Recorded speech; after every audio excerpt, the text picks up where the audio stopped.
everyone. Sorry, I'm just loading up the page now with the chat. And here we go. There we go. Now I have the chat. Hey, what's up? See, hey Reagan. Hey Autistic Jill. Hi Steffi. Hey Megan. Hi Lily. Hey Live Life Whimsically.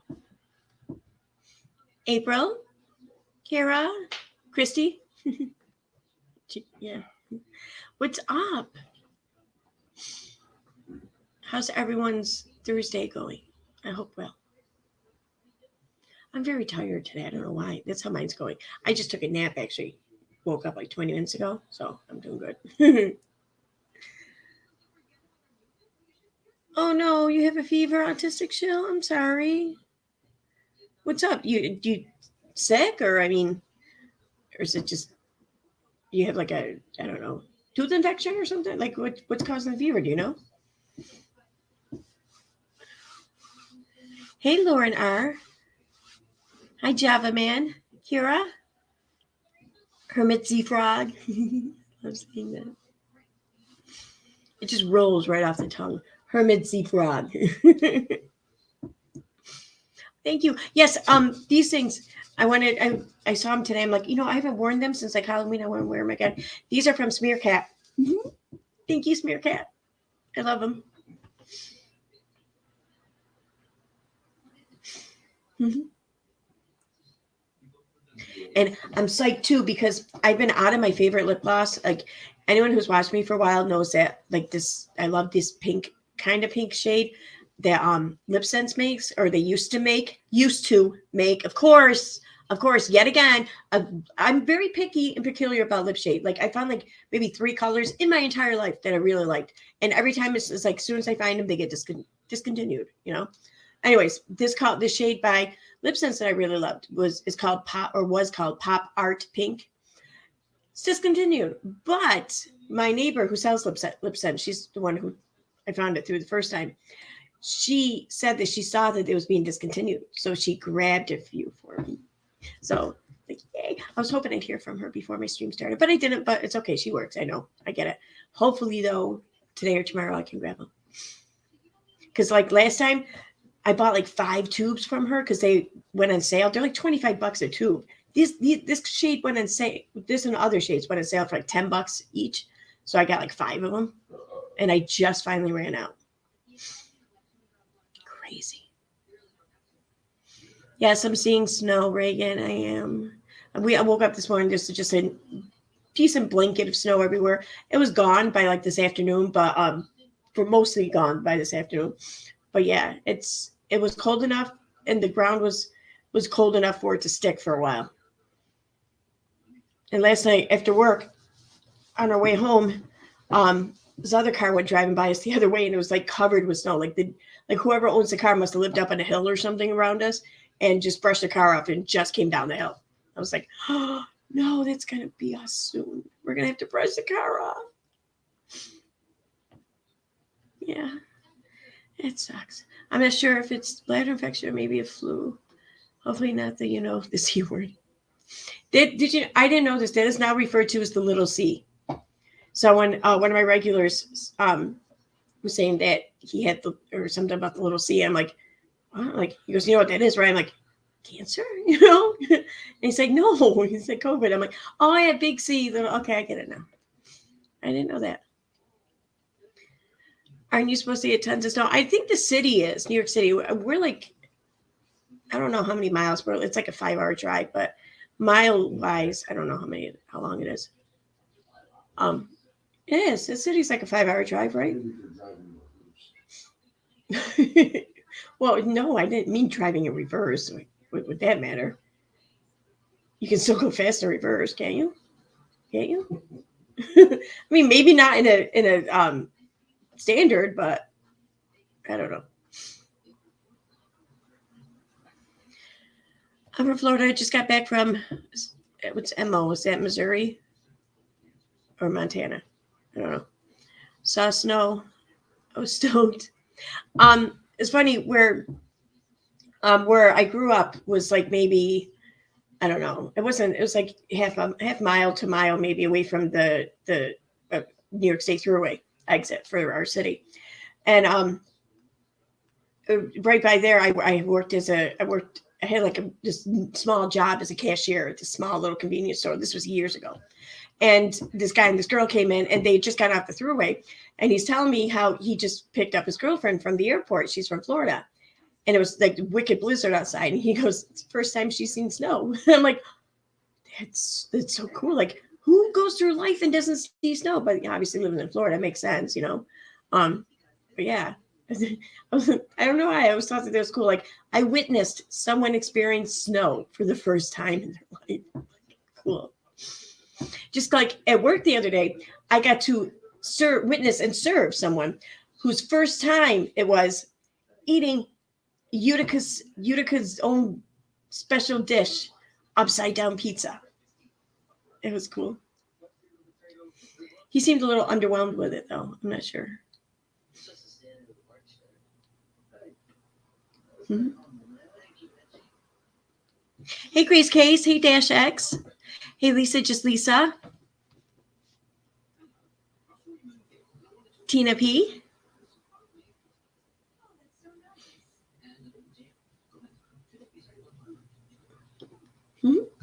Okay, so my first thing I want to go over tonight, and it's going to be a bit of a rant. And it's probably going to be a bit of a ridiculous rant, but I don't know why, but this got under my skin so bad. Oh my God. Like, how do you not know how time travel works? Like, okay, I'll show you what I mean. So Katie has been attempting her hand at humor, comedy or something lately. Parody, this was hashtagged as. Which, I mean, don't get me wrong.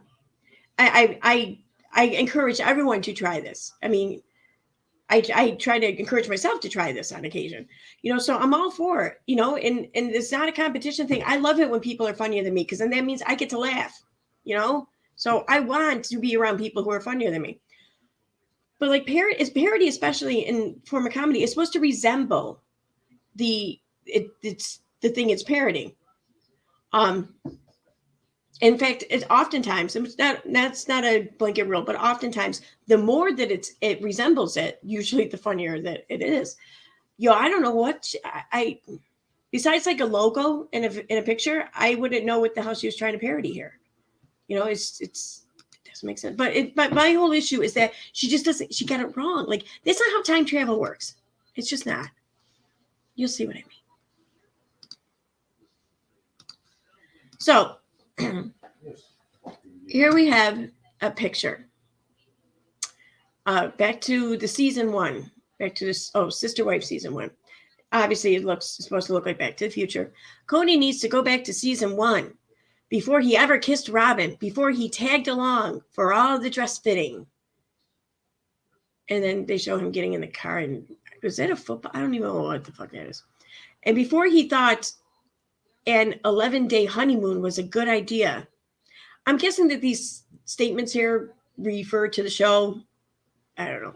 Whether or not they do, I don't see how they're funny, but okay. And then the spelling on this, like I know she's doing this on purpose. I get that. But family, Fahhmily. I'm guessing she's trying to convey an accent through letters. Okay. Oh, and culture. No. Oh, culture. CHUR. Okay. Must be restored. Here's my problem. It's her synopsis. I'm going to start. Okay. Cody Brown's Emmy Award-winning kidney meltdown put to shame in his latest movie, Back to the Sister Wife season 1. Synopsis. Cody McPerm. Now I gotta give credit where credit's due. I like the McPerm. That's funny. That is kind of funny. Cody McPerm is losing his hair, money, wives, and career after a series of horrible decisions erode his family culture. I don't know. Family culture. Is that how you pronounce her spelling? He's like, what the fuck's wrong with you?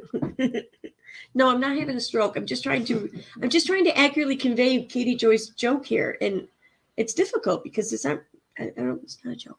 Anyway, desperate to regain his glory and golden locks, he searches for help while sitting on Sabin's bench on Coyote Pass. I should have read this first. I just woke up and I feel like my mouth isn't caught up to my head yet. Suddenly, okay, here we go. Here's where it gets fucking stupid.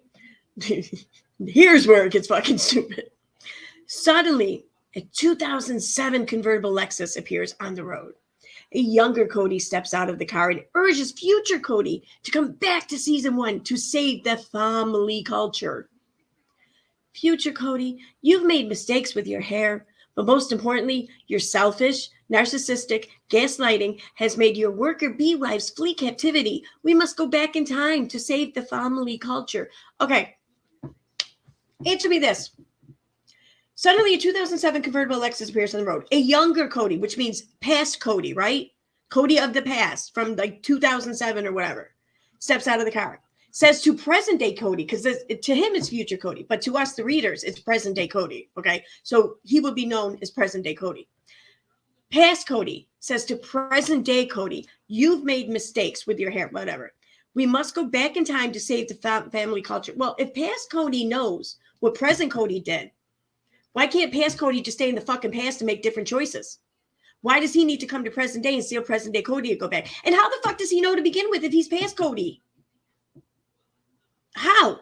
It's like there's a whole part of the story that she left out. He would have had to have been notified and told by someone, either present day Cody or a future Cody went way back in time to tell past Cody. So I want to know, why is she leaving that part of the story out? Like, why can't we hear about when either present day or future Cody went back to past Cody? This doesn't make sense. Moving on. She says future. I'm going to refer to it as present day to not confuse us. Present day Cody climbs into the 2007 convertible and the two Codys drive back to 2009. I first read that. I thought that was stupid. The different years is going to confuse anyone. But then if you really think about it, it's actually kind of smart, because you're making a dig here without making a dig here. You're basically saying he couldn't even get a 2009 car. He had to use a 2007 car. That's all he could get. Like, don't get me, this coming from a person who's we've had this like the same main car for like 11 years. Okay. I'm not judging here, but someone who cares about those things would see that and take that as a dig. So, okay. Back in season 1, present day Cody revisits his poor decisions. His commitment to restoring his family is put to the test when 2009 Cody, past Cody, demands Cody not make the same mistakes. How the fuck does 2009 Cody know about the mistakes if he hasn't done the fucking mistakes yet? Stupid. 3 bad choices have led to your love being divided and not multiplied. Your destiny was not to be together. Instead, you picked Sabin. You wanted the wife and not the family. Your destiny was not to be together. With who? It's not even a complete fucking thing. All right, I'm going to take a break here and check chat. Oh no, what's wrong with Dirty Uncle Sal?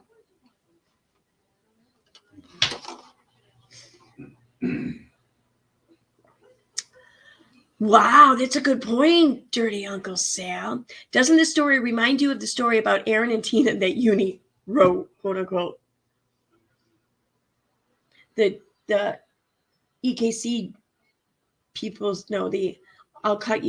EKC people suck, I'll cut you show. That was my takeaway from that story. Like, that's an awesome name for a show.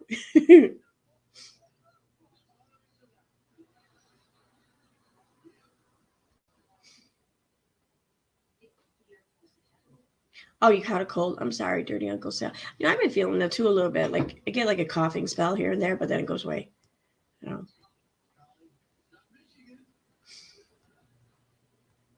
Mikey Media, get this done correctly. Let's show Katie how it's done. Yeah, this would be I think an excellent assignment for Mikey Media.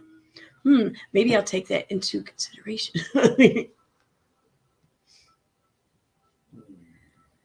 Easy People's Court. I deserve a People's Court. I'm kidding. I don't. I totally don't, but I want one.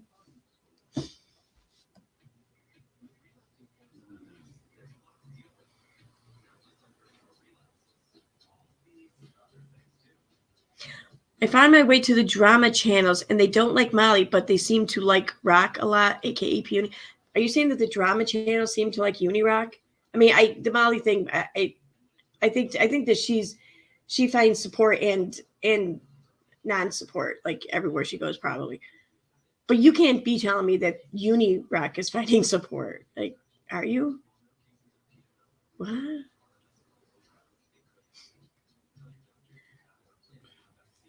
I think she's trying to make that family bit sound like it's a long A. So, I don't know. I can't do accents. I fucking can't. Yes, I am. What? No, that can't be right. Well, I mean, there's some idiot channels who like are either on their payroll or whatever, or they're just as spiteful as he is, or are just ignorant. You know, there's like probably shouldn't name these other channels, but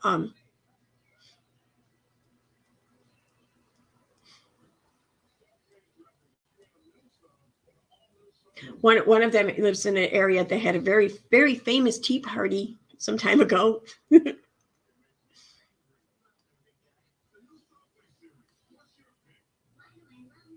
you remember when Katie would say she was dreaming about being married to Cody? Does resemble him. Toad does resemble him too. She's so strange. Yeah. But that's the thing. I mean, she was saying something. She said, imagine having Robert Shin, Jim Bob Duggan. I thought she said someone else, maybe not. I'll walk into a room or some shit like that. I put it in a entitlement translator video, and I came in with a joke like, "Oh, but Katie imagines this like all the time, especially after she gets out of the shower." But I think that that's kind of true. Well, no, not that she does that, but that she does have some thoughts about it.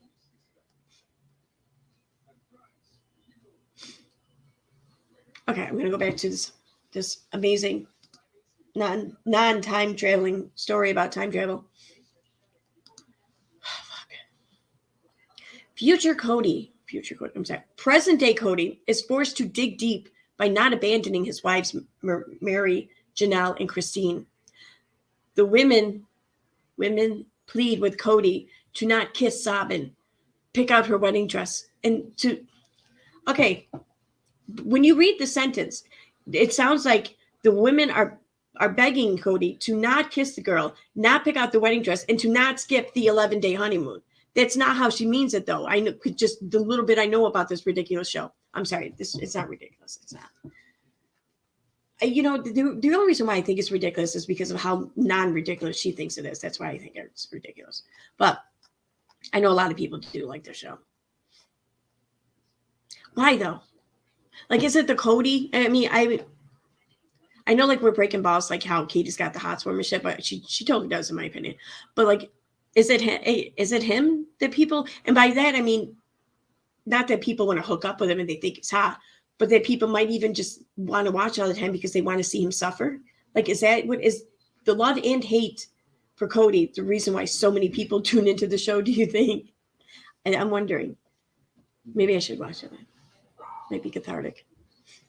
But yeah, but obviously I'm pretty sure how she means the sentence to be is the women plead with Cody to not kiss Sabin or pick out her wedding dress. And they hope and they plead with him to skip their 11-day honeymoon. Something like that. But Sabin needs this time. She needs to feel special. It's a big deal to her. I can't do accents. Fucking can't.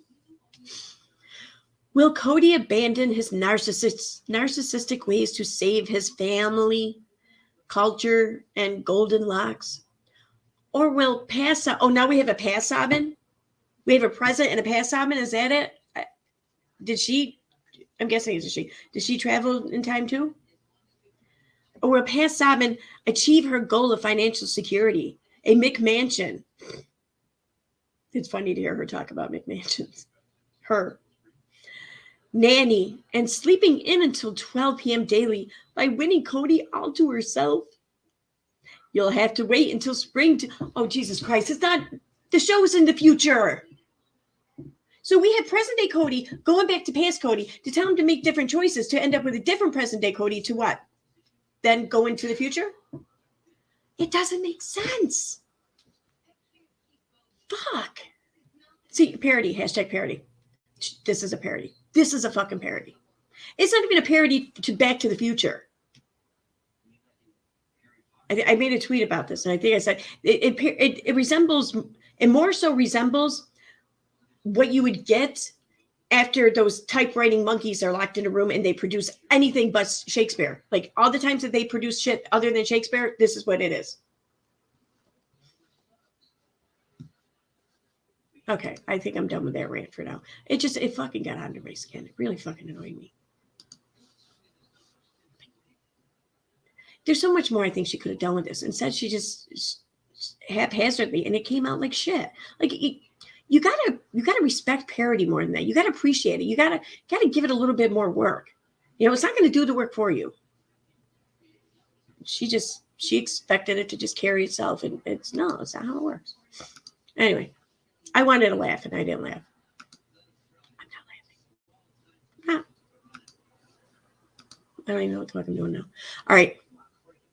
What is this? Is she moving into fan fiction again? This is a strange short story. What do you mean again? What past fan fiction of Katie's have I missed? Please do tell. I must know. Yeah, she's not good at it. She's not the time traveling sister wife. Oh my God, that would have been an excellent title too.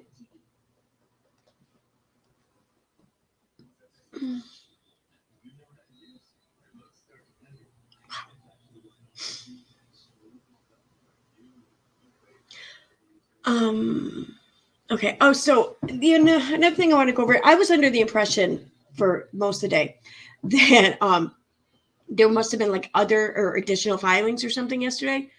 I reached out though to another creator and they said no, 14th was the last filing. So I already read the court filings that I put in the title, but I know I didn't read all the emails. So I thought if you guys want, I'll go through and I'll read the emails again.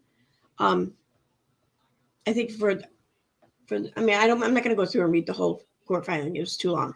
I can read like the first page of it though, because that was funny. I remember. But other than that, I can read the emails. Exactly. Yes. Thank you, Jujubee. At least get the part right about which version of Cody would travel to correct the problems that have arisen. I mean, bare minimum. That's the whole premise. That's the whole premise of this concept of parodying Back to the Future, right? If you can't get that right, you know, don't suck me in again. Don't get me going. Fuck, man. I mean, I don't know why that annoyed me so much. It did. It's like, it just did. It just fucking. Someone sent me screenshots of the post and to point out like the obsessive nature of hers and like she's like trying to write parody or whatever. And I'm like, oh, what? And within 5 seconds of reading it, I'm like, what the fuck? You know, like this is so stupid. Okay.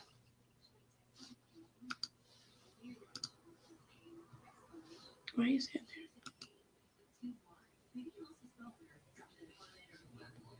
Oh, the page reset. Damn it. I have to go back.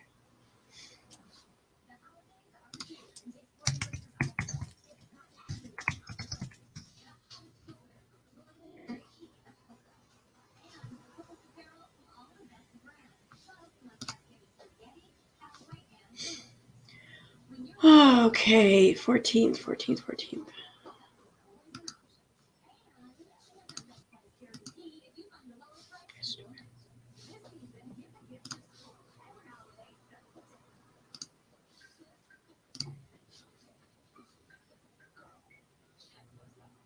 Where'd the other one go?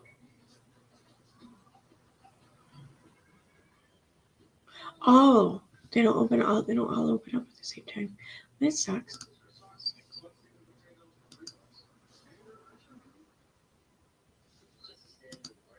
Which one did I open? Okay. All right, opening now.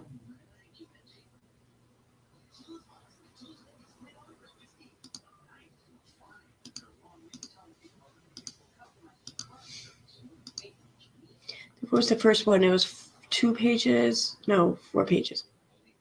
Yeah. I don't remember which one had that funny first page, so I'll read that, and then I'm going to skip to the last one and read the emails.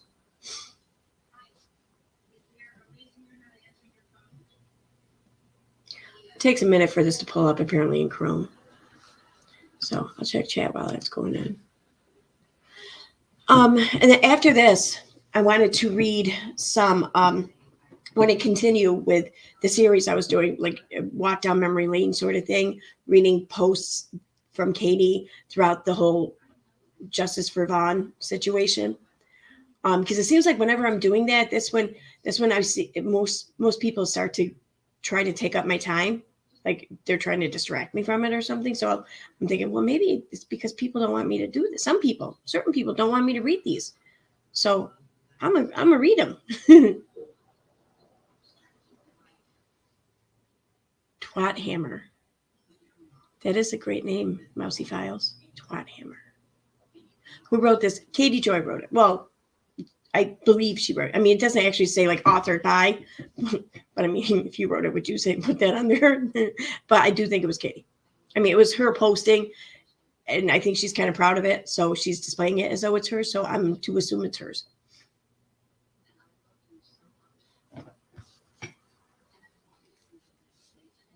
All right, now it's up. Let's see here. Okay, that's the first one.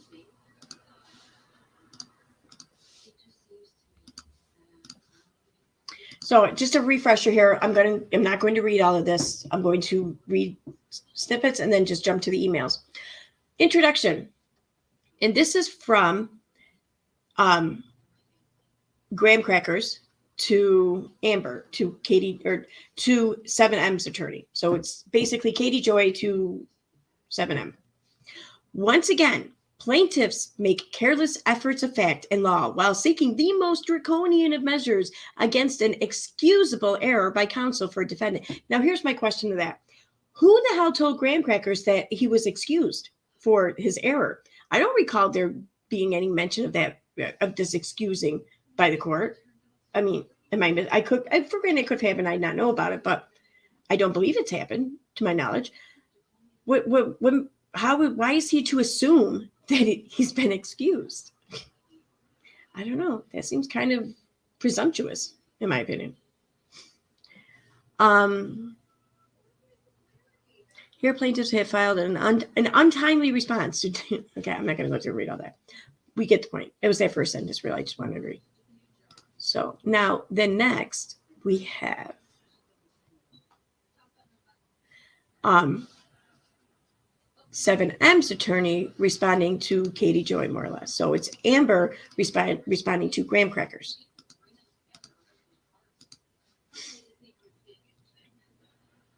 Introduction. Defendants in this case have both failed to serve a timely answer in the lawsuit and support its rationale for failure to serve a timely answer. Although it is plaintiff's contention that defendants are in default and do not have a reasonable defense to this lawsuit, should the court allow this lawsuit to continue? Wait, did I get that right? Oh, yeah, okay. Plaintiffs respectfully request their previous discovery motions be granted.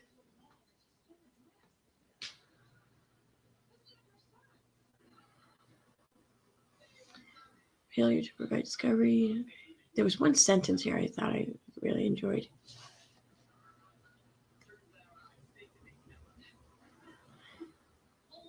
Defendants go on to state that independent media organizations have verified that Ms. Paulson's allegations are true. Defendants' conclusory allegation does not support a reasonable defense on the merits of this case. Defendants have failed to provide facts or law which support their contention that they have a reasonable defense to this lawsuit on the merits.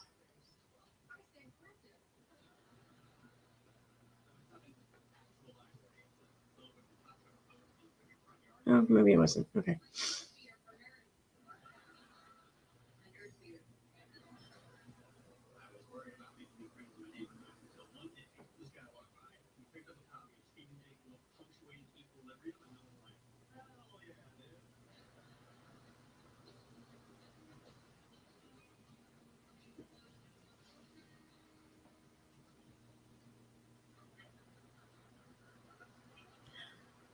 So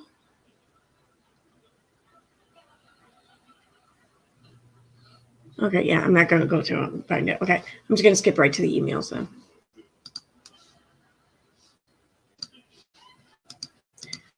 The reason why I'm doing this is because I read this the other night. I'll be honest, I had the camera off and my eyes were like, I was starting to nod off. I was so tired. So I didn't even read all the emails. And I'm not sure I really read them that well. So I wanted to revisit them and just try to get a better version out there, I guess. So this is the one that has the emails in it. This is the third filing that I saw for the 14th.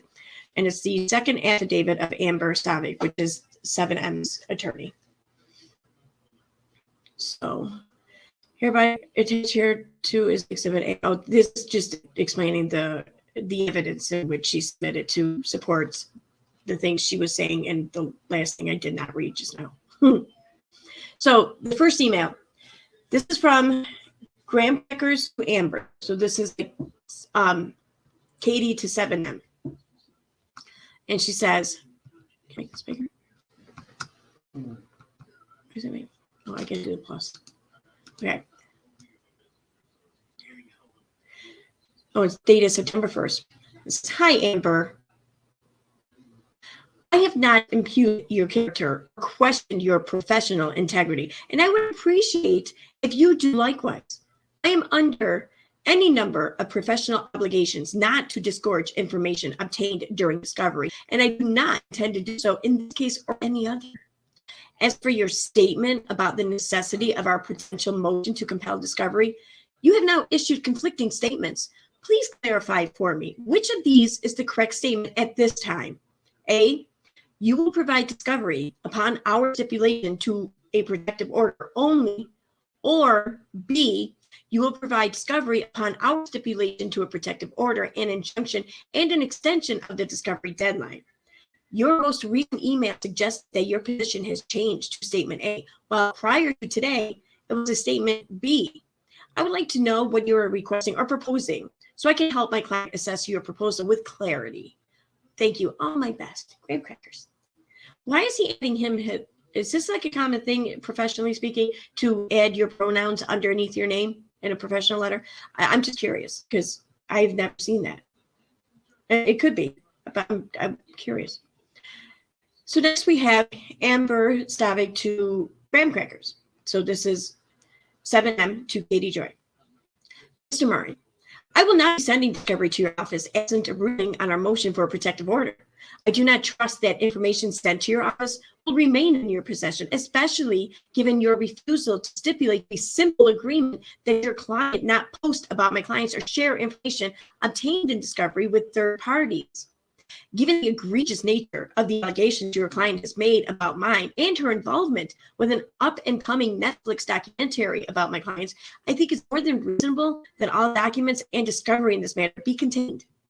If you would like to discuss a reasonable stipulation regarding the motions I have made, I'm willing to discuss. If you feel it necessary to file a motion to compel, I've stated that I will send discovery to you immediately upon a stipulation to protect discovery. That is your decision to make. Thanks, Amber. Then we have Graham Cracker to Amber. So Katie to 7M.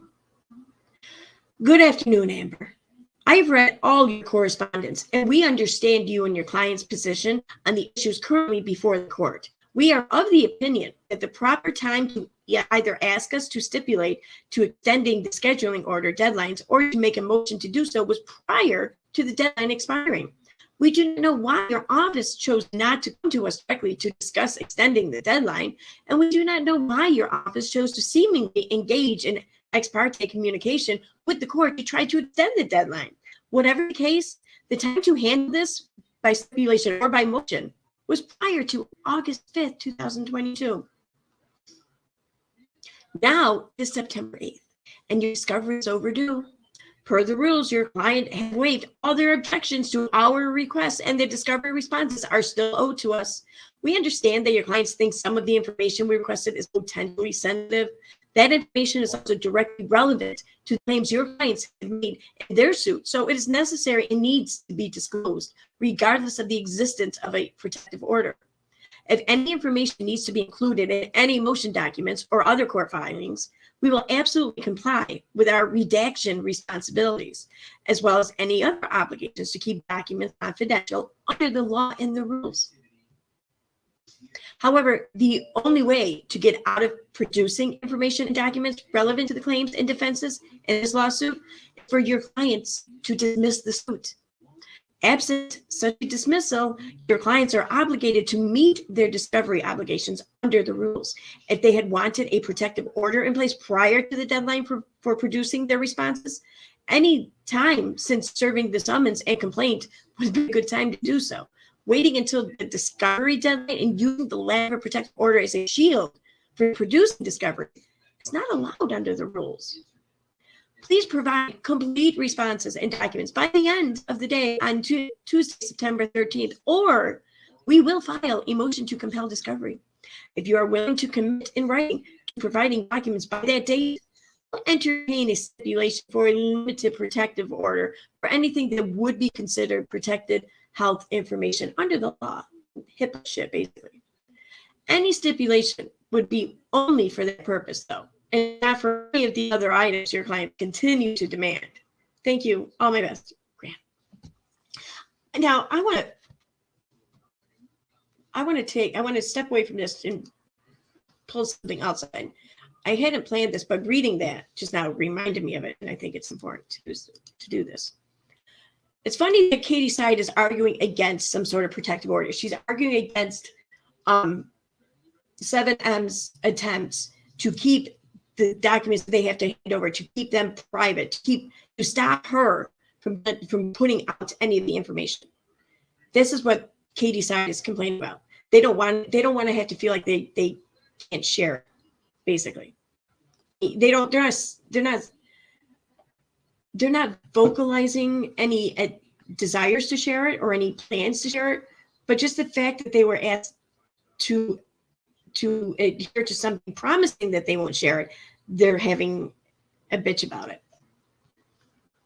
Knowing that, why don't I just go to the...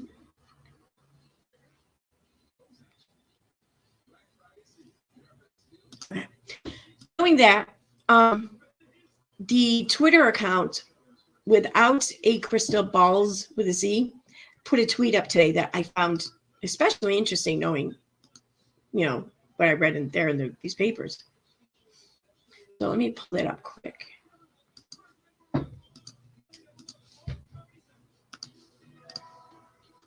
Okay, so this is their Twitter. It's a public Twitter, so I'm not sharing anything here. I shouldn't. And their first tweet that they put out says, I wanted to share something. Is this the right one? 16. Yeah. I wanted to share something from a source who reached out to me regarding Robert Sheen's son, Conrad, and his Manic episode where he posted to Facebook. Post has since been deleted. And now I know the post that they're talking about, and I don't believe I have it, but even if I did, I wouldn't share it. But his son, though, did make a Facebook post where it was a little weird. I'll say that. I'm just gonna leave it. It was a little weird. It was like dangerous weird or whatever. It's a little cringy weird.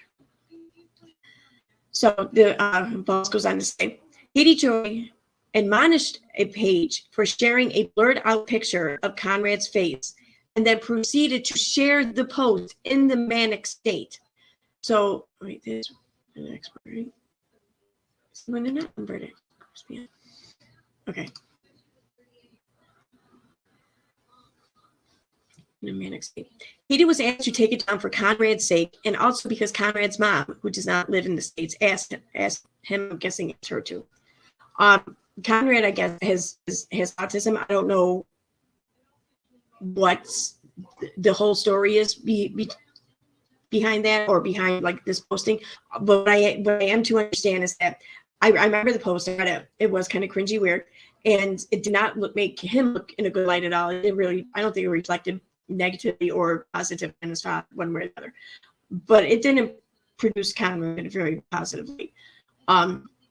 So Katie was asked to take it down because the original post that she shared, she's set up, it was deleted. Conrad deleted this post. So, and this wasn't like her content, in my opinion, it wasn't her content. This wasn't something she wrote. Okay, it wasn't like she shared a picture of something and then attached like a whole bunch of dialogue that she herself penned. Okay, and I think you may be asking a lot of someone to have removed because that's kind of is their content. But when you post a screenshot of somebody else's post, somebody else's content, okay, and you have that up your shit, and they ask you, can you take that down? I took the original down. I just don't want it out there anymore. And you say no, you're being a dick. You really are, because it's not even your content. Why are you doing this? You're not here to help people then. You're not here because you want to be a voice or an advocate for people with disabilities or for people, period. If you are purposely doing stuff that's harming them and you know you were asked not to. That's my opinion. That's all it is. I'm going to go on. Okay. Asked her to take it down in fear of repercussions it may have. Katie Joy refused to take it down, even though Conrad deleted the post, which led to Conrad to have 911 call in because his mental state was so precarious. It goes to show how dangerous without a crystal ball is. And she cares not about others' mental health and only thinks of herself, even if what she does can potentially harm people to the point of needing a 5150. That's Katie Joy, who claims to dismantle cults when she's never helped a single person ever. I just found, now having read that part there of that email, I was reminded of this and thought, good spot to share that.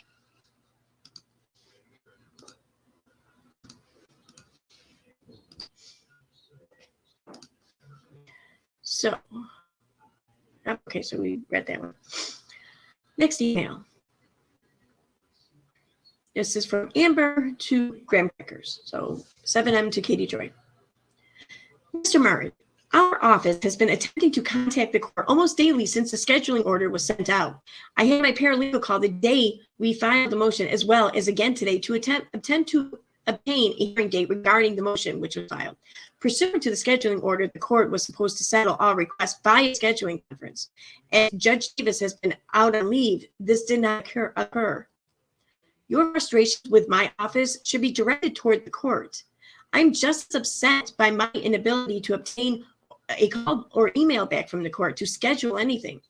I have attached an email from my paralegal with her latest correspondence to the court, their response, and her statement that she did in fact call the court again this morning to attempt to schedule a hearing date. Now, rereading this, I have to say, I find this even most impressive of Amber, because I think a lot of people in Amber's position would have just fucking fired right back at Graham Crackers, but she didn't. She's taking responsibility for things that I think could logically fall under her responsibility. And she's being direct to the point, but she's not being a bitch. I say that, I didn't realize how many different definitions bitch can have. She's doing this not from a place of weakness. She's not being weak about it. She's not being submissive. She's being direct to the point and just, yeah, but also telling him, listen, I know my role. I did my role. Here's my role. Now go fucking know yours. That's how it comes across to me. Your client has a history of doxing people on the internet, displaying documents obtained during the discovery process on social media handles, and misconstruing contents of documents she posts. This entire case is based on your client's egregious behavior. As such, our request that your client not be allowed to post medical records, leases, and sensitive financial documents on the internet is appropriate.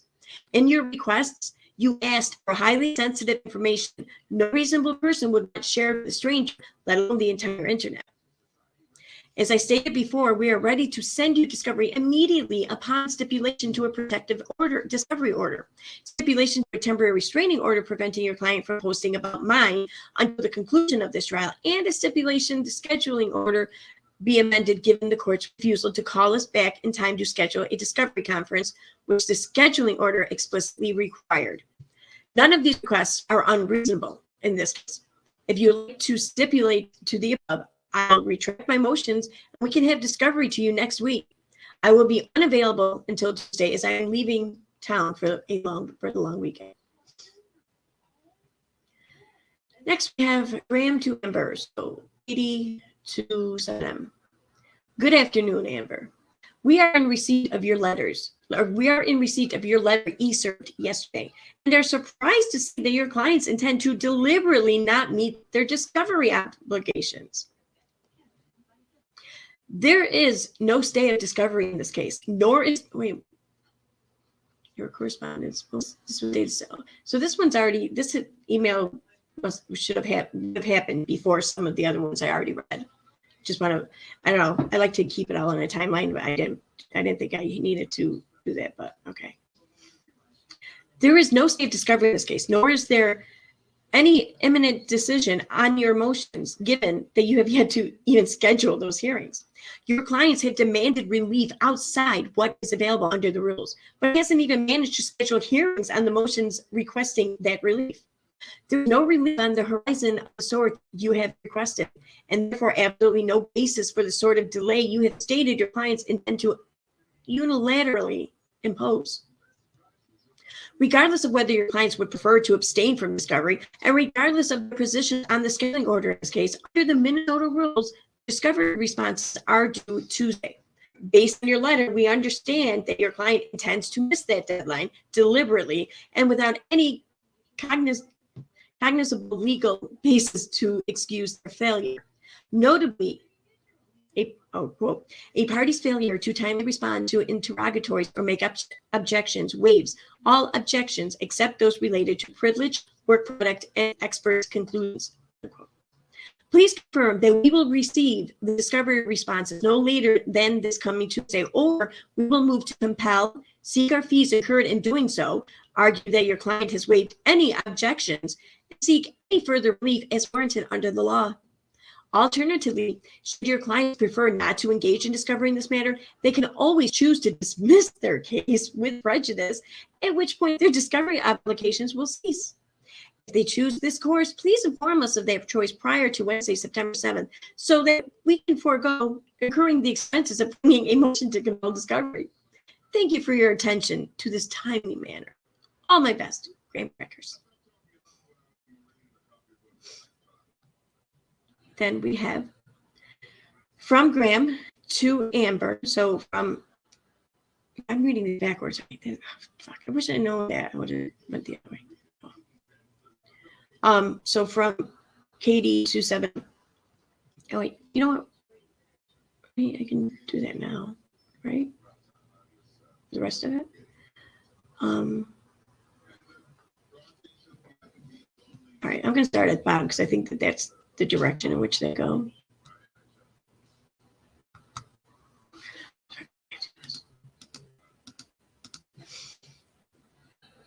The rest is just postings, right? There's no more emails. Okay. All right, so we've been reading them backwards. I've been reading them backwards. I'm going to try and read them in the correct order, but I'm going to stop where I left off. I'm not going to go through and read them all. So I just find it easier to follow along if I actually follow along the timeline. Okay. So here we have from Graham Crackers to Amber. This is April 8th. So Katie Joy to 7M. Yeah. Good afternoon, Miss Davig. Oh, what? No, Amber. Okay. I have been retained by defendants in this matter and am currently in possession of the complaint.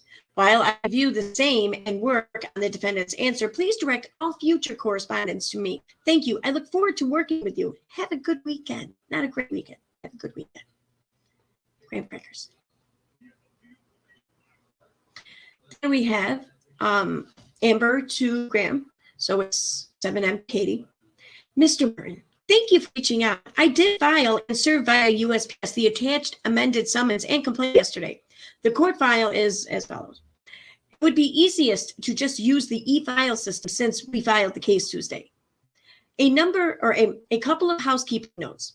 I did send a letter to your client about this, but I was told she deleted a significant number of social media posts after being served with the lawsuit. I would just like to remind her that she must preserve evidence and any destruction of evidence will be taken seriously and reported to the court. I gotta say, I think he's kind of aware of that kind of rule. Oh, God. Gotta laugh at this shit. Additionally, I was told she temporarily posted my client's in-house counsel's phone number on her Instagram story yesterday, and she posted something with the name of a realtor selling a house near Mr. Shin's on another post. I would appreciate it if you could relate to your client to abstain from posting information on her relating to personal contact information of my clients and their affiliates.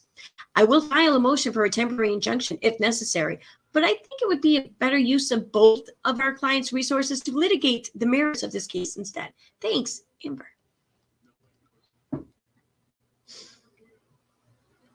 Graham to Amber, so Katie to 7M. Received. I will communicate with her about those items. I will communicate. I'll talk to her. I will communicate with her about those items. Presumably, you have had the same conversations with your clients already regarding online information. Oh my God. I don't think I've ever seen any kind of post. Robertson's not even online. Like, he'd even had a hard time finding a picture of him. He has no online accounts. Presumably you've had the same talk with someone who's never ever said anything on the internet before, ever, let alone about my client. I note that they have changed the contents of their website very recently to recharacterize what they do, but they can talk about themselves.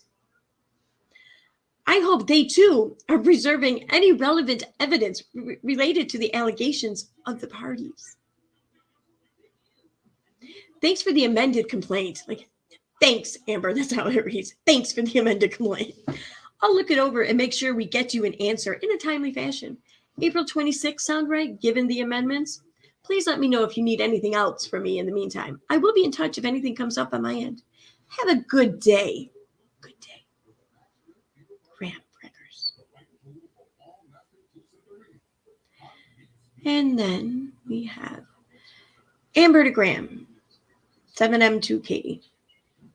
This email is being sent as an attempt. Oh, wait, this is from August 23rd. So we went from April right to August. This email is being sent as an attempt to meet and confer regarding several issues regarding the 7M and without a crystal ball litigation. I have been informed that your client went on another social media spree wherein she spread false information about my clients and their associates last night. On one such post, two of the dancers she talked about in the post explicitly told her the post was false, and her reaction was to taunt them and state the information was her opinion instead of taking down the false information. I've also been informed that your client has a documentary deal with Netflix and that she has been advised to post about my clients in an effort to promote that documentary. Previously, we have discussed via email that neither of our clients would talk about the other on social media. It is clear your client has no intention of refraining from telling lies about my clients. As such, we will not be responding to your discovery requests or issuing our Rule 26 disclosures until either a protective order is issued by the court for the information disclosed by my clients. Until either. I feel like there should have been something more after that. Okay.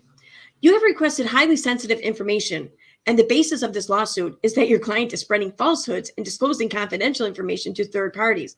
If you are interested in agreeing to a stipulation to confidentiality, please let me know by noon this Tuesday or Thursday. If not, I will be filing a motion for a protective order with the court, and I will request that all discovery only be viewed by the attorneys in hard copy format at my office. Additionally, I will be requesting the judge issue an order for an injunction against your client posting on social media or discussing this case or my client's affiliates to any third party, including Netflix producers and others she may have contracted with, and requesting a motion to extend discovery.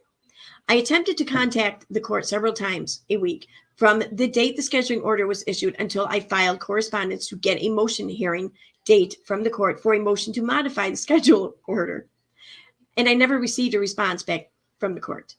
Pursuant to the court's correspondence to both of our letters, I will be filing a motion to amend the scheduling order as well. If you would like to stipulate to either of these items and have the judge sign off on them, please let me know by noon this Thursday. Finally, you have not yet filed your Rule 26 disclosures, and we have not discussed a discovery plan. I think it would be beneficial to both of our clients if we come to an agreement regarding discovery instead of fighting each issue by filing motions and requesting discovery conferences with the judge, who I am assuming has a backlogged calendar from COVID. Please let me know if you are open to discussing an amicable agreement to the issues relating to discovery and your client's continued harassment of my clients.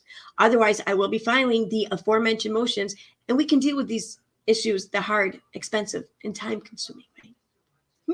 I love that. That may be the sentence looking for earlier. Please let me know if you're in agreement, if you're happy to agree to these issues relating to discovery and relating to this harassment that your client keeps doing. If not, I will be filing the motion I mentioned. And well, you're just going to have to be stuck to deal with these issues in a very hard, expensive, and time-consuming way. Sound good? All right, good. Deal. Thanks, Amber. Oh, I love that.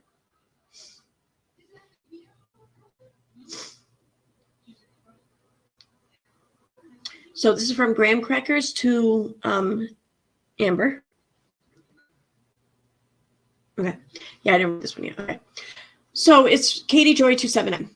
Good afternoon, Amber. Thanks for getting in touch. Again, there reads like, thanks for getting in touch. Not really. I don't think he's very thankful. A number of times since this case began, you have asserted that we agreed that neither party would talk about the other publicly during the pendency of the case. But I have reviewed our email correspondence, and the only thing we agreed to do was not disclose online the contact information of the parties or their attorneys. It's not what I just read. I forgot. I don't think that there was really any such agreement. I think it was suggested, and that the silence from the other party just maybe assumed it was agreed or whatever. Whatever. There was never anything saying, okay, I agree to this, but I don't agree to that. That was never established. I don't think. I know. I could be wrong. I read these things, but I don't remember. Or their attorneys. If you have a different written agreement than what I have just described, will you please send a copy of it to me so I can review it and advise my client of it? I don't think such a thing exists, though, so I'm unsure of the continued insistence that my client is violating it. I appreciate the reach out. That's right. First time I read this, I was almost expecting you to reach around. I appreciate the reach out. I almost want to read it that way too, Jesus. About the other matters, and will discuss them with my clients and get back to you in a timely manner. Thanks again. I don't think he's really thankful though. I hope you are otherwise well. Why that? Like, in all these emails, he doesn't mention anything to her well-being one way or the other, or even inquire about it. And now he's saying, I hope you are otherwise well. Like, that doesn't sound like he's very hopeful about that. That sounds like he's hopeful that she's not. I don't know. Have a good afternoon. All the best. Grandparents. Then we have number 2 Graham, so 7 to Katie. Graham. Not Mr. Martin. Graham. I can hear it now, like angry Graham. I'm not sure if you have received the order on the motion to dismiss yet, but I would recommend that we agree on a stipulated discovery plan, extending discovery deadlines, and requesting an extended scheduling order. I anticipate that we will need several depositions in this matter, and I wouldn't want to force anyone to rush to push this through. Let me know your thoughts. Thanks, Amber. So, Graham to Amber. I can't lipstick on my teeth. I feel like you do.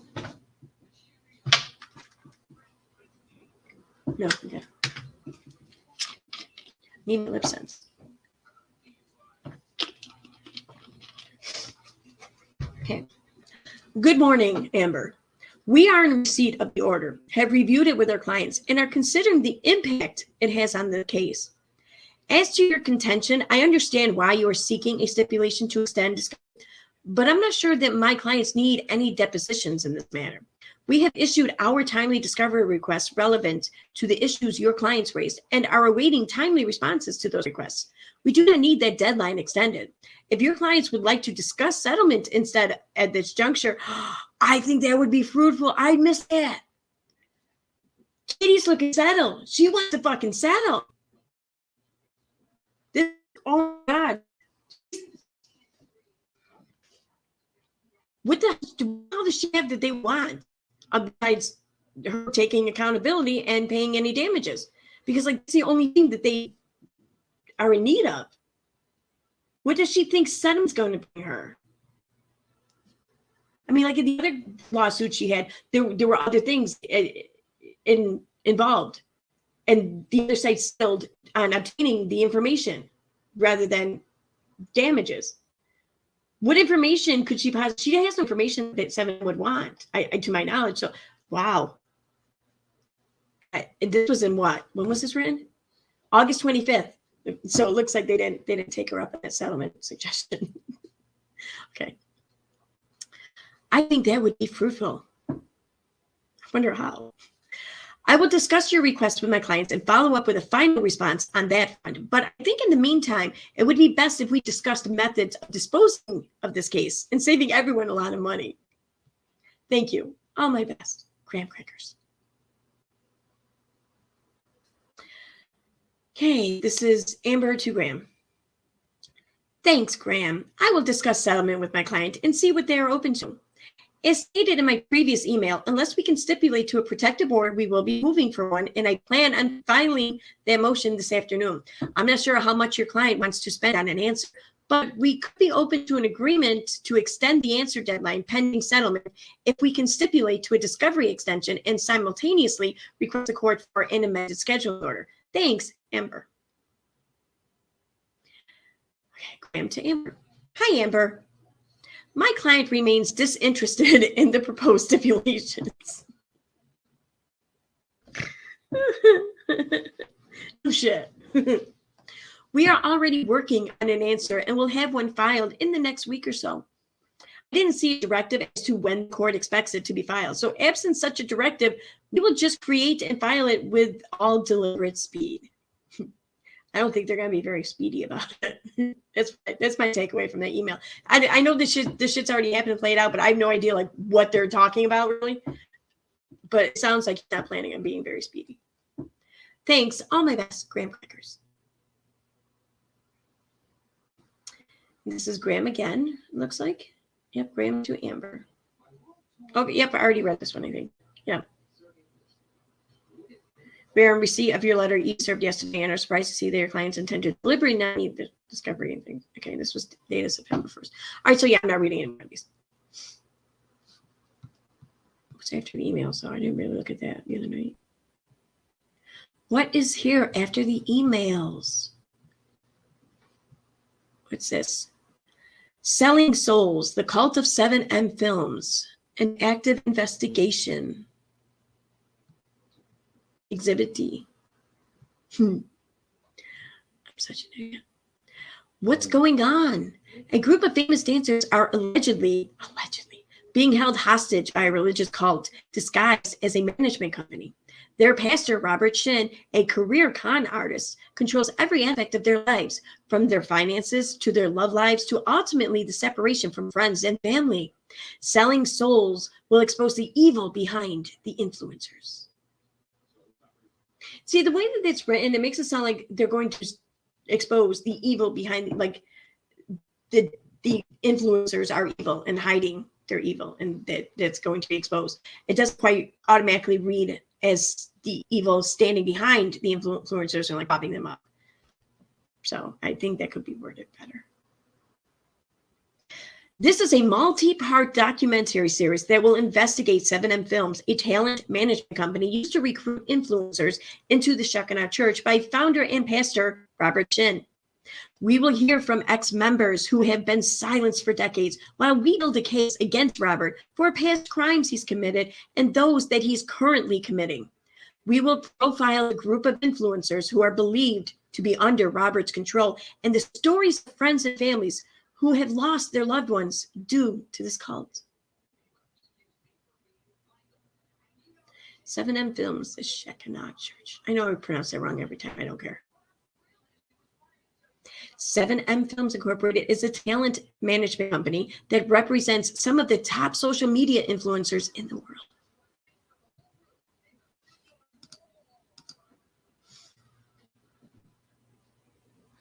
But why is it's like it's pointing out something in particular? Without proper representation, the dancers felt like the industry was taking advantage of their hard work and skills. How is that false? That's not a lie. This has been like, I'm not even a dancer. I don't even care about dancing, really. I watching it or any part of it. But even I knew that they were absolutely just being taken. They without some sort of union or whatever. That can be said for pretty much any profession, but especially in the entertainment business. If without some sort of union, the people who work that profession are kind of fucked. The dancers knew that Isaiah's father, Dr. Robert Shin, was a respected businessman and asked if he could help with their business affairs so they could focus on the creative side of their work. I think that might be bullshit. I don't think that this was the dancers who got together and approached Shin. I don't think that was the case. It may have been where just each party, whatever, just kind of got there on their own or just kind of worked off of each other and landed at that spot at the same time. Maybe. But I think it's more than likely that Robert Shin's side approached the influencers with this idea. I think that is more likely. Doesn't make it bad or doesn't make it a ill-intended offer, not at all. I just think that that's how it more likely happened. Is it true that it is true that the CEO of 7M, Dr. Robert Shin, is also the pastor of Shekinah Church? Lies. That's not true? I thought he was a pastor there. It is not true that there is any business affiliation between the two entities. Okay. I haven't seen anything to suggest that was a lie, but whatever. All right, moving on.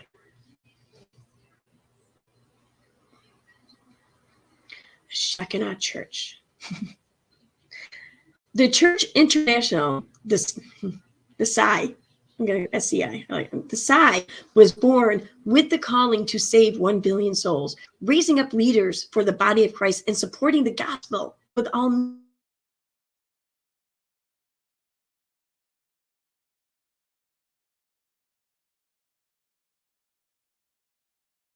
25% of the world's Christians, a staggering growth from 6% in the 1980s.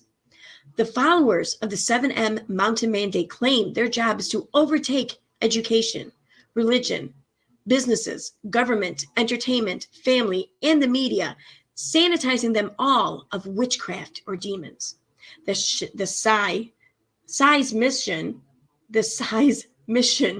is to save 1 million souls, raise up leaders, and share the Father's love, build his sanctuary, and support the gospel with all means. This includes firmly committing their lives to Sautemp, time, effort, money, prayer. And there, let me check chat real quick before I go on because I haven't checked in a while. Oh, I disconnected for a while. That's awesome. I'm still connected, right? Okay. All right. Okay, I disconnected for less than a minute.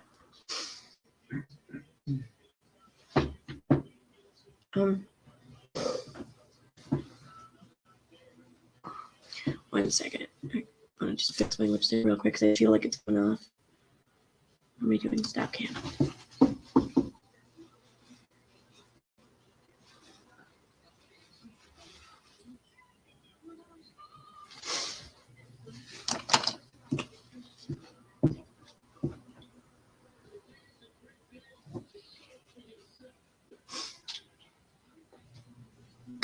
Okay. A little bit better. All right, let's see. I'm just going to scroll through and see if I see myself tagged at all. If I don't, I'm going to continue on. Oh, hey, Veda. I'm sorry I didn't even see you come in. Thank you so much for the super chat. All Amber wants is a guarantee he won't give any of the private stuff to Kate. Exactly. That's it. I find it kind of weird how hard they're fighting against that. Like and the arguments they're using to fight it are just, they seem flimsy. Like, why are they caring so much about this ridiculous nonsense? You know, like, that kind of tells me why I want them so bad. You know, want to be able to share them so badly. Did you see 7M's response to them, though, and calling out directly all the instances she broke the agreement and also the law in some cases? Yes, I did. I actually read this already. I read it not last night, the night before. I think that was the day that they came out, like later on in the day they might come out, and I ended up reading them that night. But like this part of the reading, I was falling asleep almost here, and like my eye, like I was nodding off just about. So I don't think I read like the end of it very well. So I'm going over that part again. They also shared the one sheet for the Netflix doc she's shopping, wonder how 7M got a hold of it.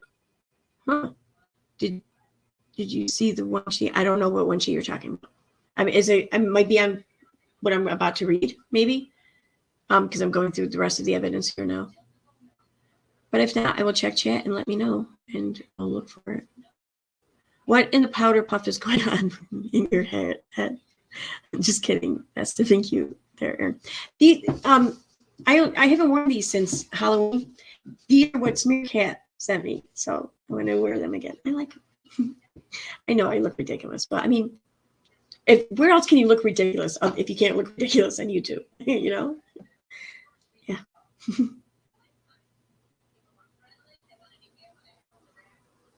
Yeah, autistic show you never seen snow. Canada has never seen snow. All right. Okay, I am going back. Yep. Okay. Oh my God, you're so gross.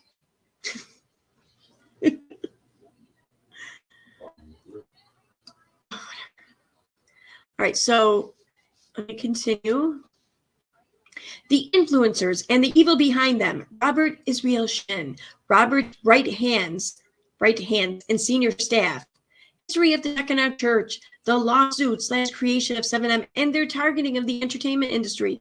Interview friends and families of victims. Are they all victims? How do we get them out?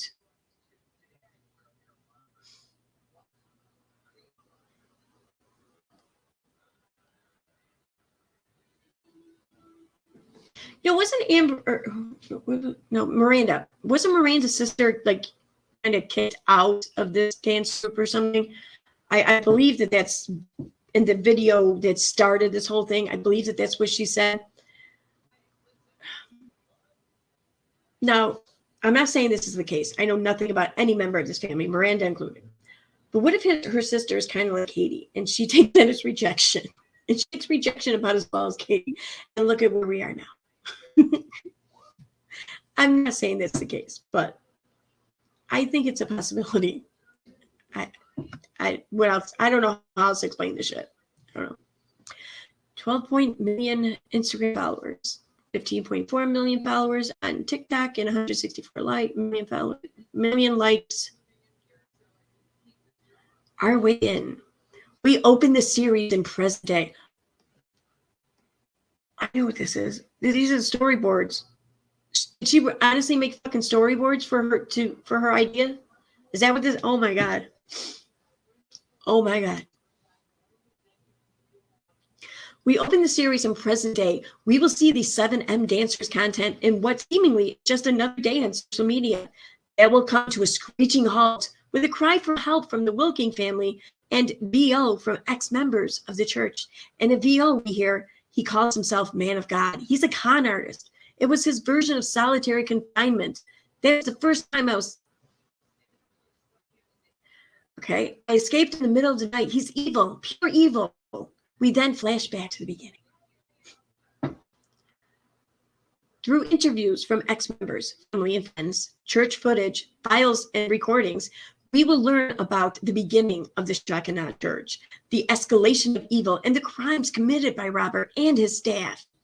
These events from the past will be intertwined with what we are seeing in the present day from the dancers, sharing with viewers the severity of the situation. This, however, will not be a one-sided story. We will give the church, management, dancers, senior staff, and Robert himself the opportunity to share their side, ultimately allowing the audience to direct the story and follow the story in real time. So that way, you know, the public's harassment of them will make much more sense. You know, people are warranted. That's how I read that.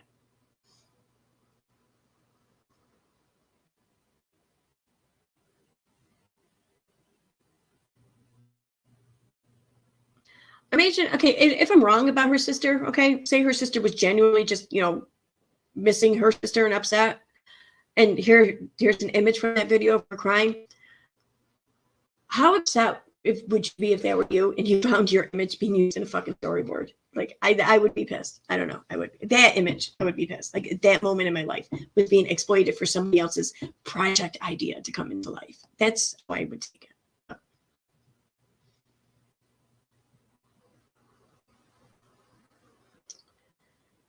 All the documents that Katie happened to procure are weapons.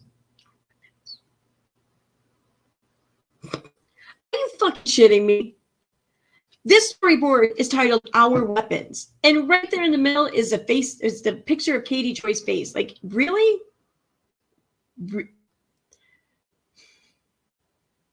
Netflix, HBO, whoever. If you are going to use Katie Joy as a weapon, you should know that that weapon will be like a boomerang. It will go out in the direction in which you aim it, but it will turn right around and come back and it'll fucking knock you right in your head. Back with that.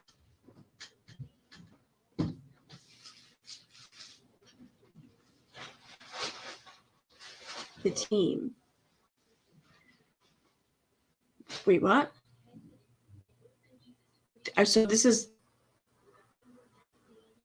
Team Milligan in the dance community. So is that one of the people behind this project is another dance community, another management company for dancers? Is that what I'm reading?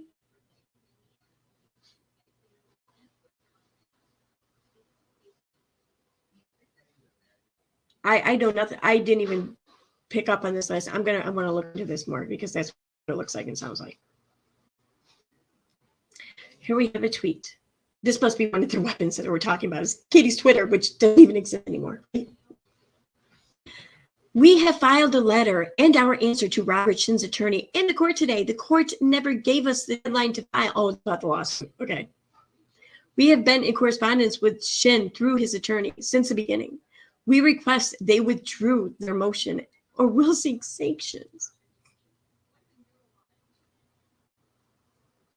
That's all the weapon there. You see, everyone is talking about my lawsuit with 7M. 7M has not complied with our discovery requests. We have filed a motion to compel discovery in an effort to get out of complying with our discovery demands. They are now trying to claim we missed deadlines, which we did not. Robert Shin admits to extramarital affair, providing housing to church members. Again, he fucking housed people? What the fuck? You can't do that shit, at least not publicly. You can't fucking keep this shit private. No one wants to know who you're housing or that you're housing people. Jesus. And claimed some members have been physically abused by other members in an attempt to combat demonic forces. But he fucking housed people. Oh, yeah. He's not a sex trafficker, but he fucking housed people. He gave people homes. It's human trafficking, isn't it? Right?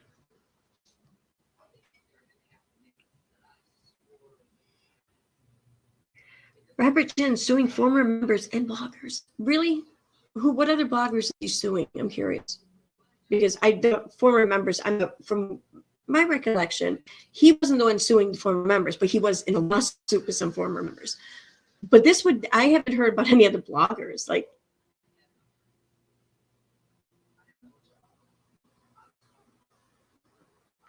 I don't know. What page am I? Okay, this is the end of it.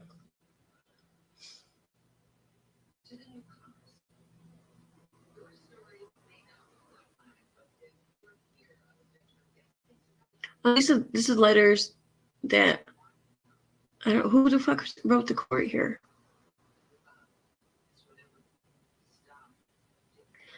Their court administration. A scheduling order was issued on July 18, 2022, which states discovery was to be completed by August 5th. Our office attempted to contact the court via phone and email several times after the scheduling order was issued, and we have not received a call back to discuss. Judge Davis's order, or to discuss, oh no, wait, that's a period.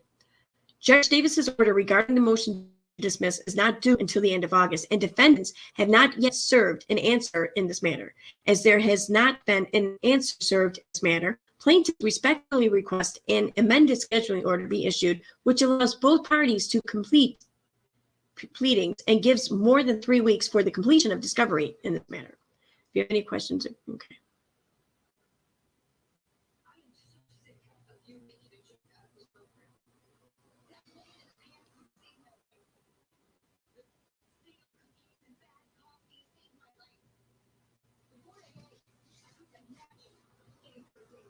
What? A judicial determination in a lawsuit filed against Without a Crystal Ball by Robert Shin, Miranda Derrick and James Derrick that look like a period, has not gone in their favor. I love how she words that. A judicial determination. The case wasn't fucking ruled on. It was a filing. Okay, yeah, it was a judicial determination, but the way it's worded when using that verbiage, it sounds much more serious and big than it really fucking was. According to a scheduling order filed in court on July 18th, all discovery requests were due to the opposing party by August 5th. Without a Crystal Ball, through Katie's attorneys, timely served discovery requests on the plaintiffs on August 5th.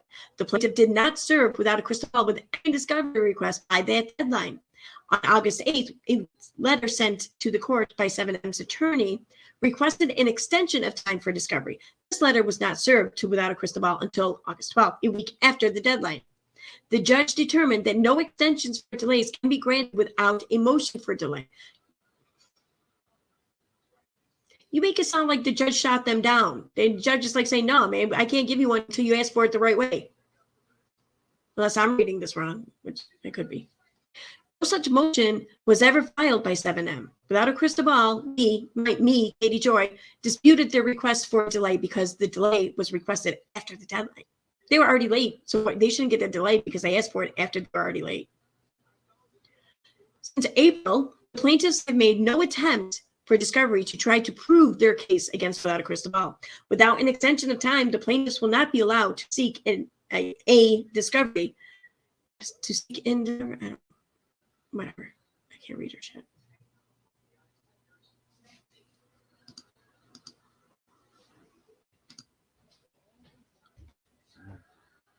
Thank you. Oh, cool. It's my favorite one. Thank you. Oh, I don't care about it. I'm not reading it in the deposition. Okay, so there's that. What's going on here in chat?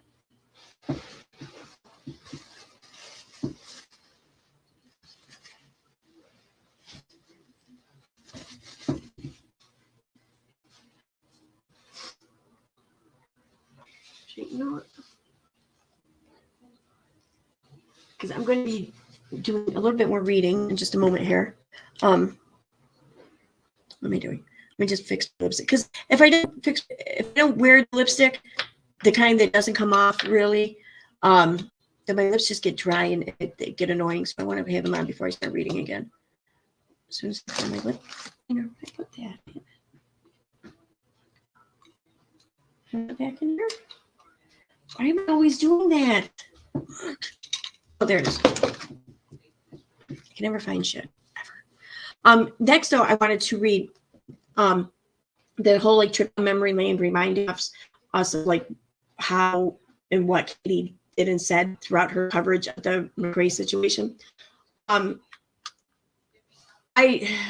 know I did the first few days reading, and then like the July 11th to July 17th. I know I did read them. I'm just not sure if I don't think I edited that and put it up on the website or up on the channel yet.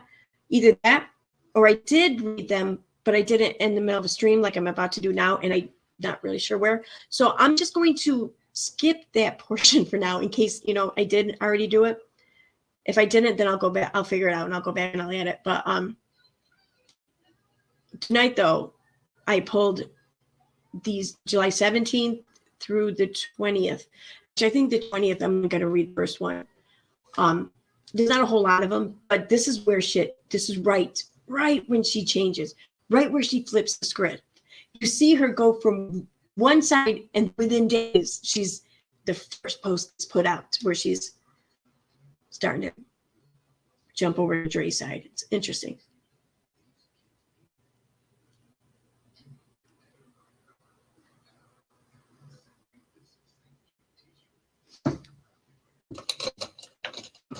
All right, so but before I do that, because I've been on for a little while here, I'm going to go into an intermission for a moment. It's going to say booze and pee break, but I'm not getting booze tonight. So there won't be any booze when I come back. But I will have gone pee. So and fix my lipstick. So I'll meet you guys back here in 2 minutes, maybe 3 tops, but definitely no more than that. So what kind of music should you guys hear? Oh, it's colors, it's music. We'll do rock.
Okay, yay, back. There. Let me check chat here real quick.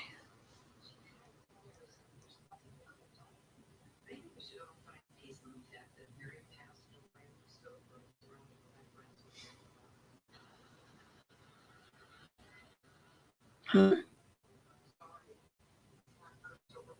Oh.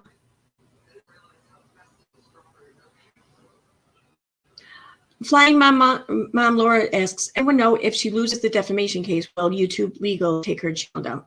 I don't know.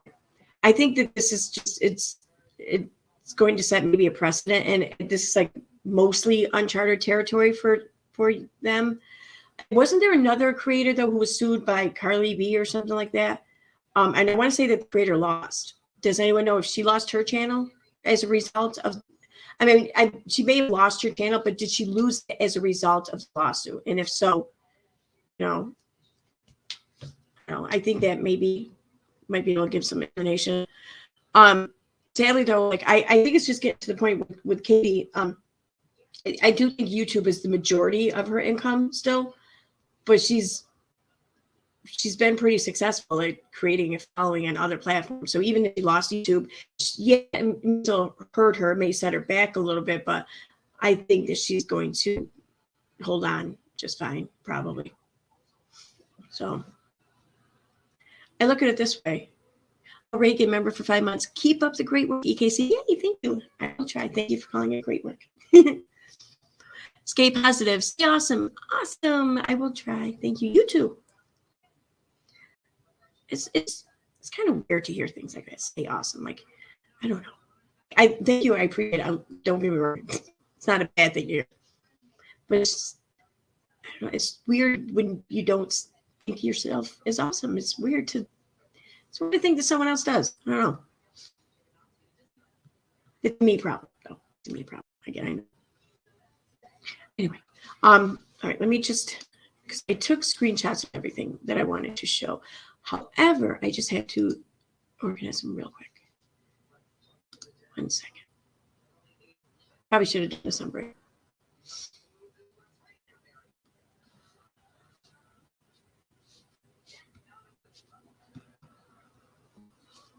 Okay. Why can't I make it better?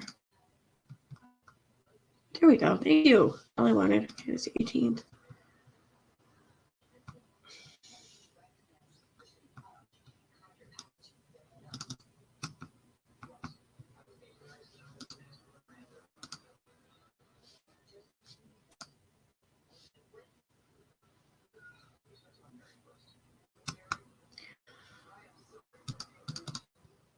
What is up with my Finder's not let me enlarge? Okay, it's 17. All right, so it's going that direction. All right, it's hard for me to tell the direction this shit goes sometimes. It's 17th. It's 17th also. It's 18th, so it goes up to the picture. All right. The second one with the cloud narrative.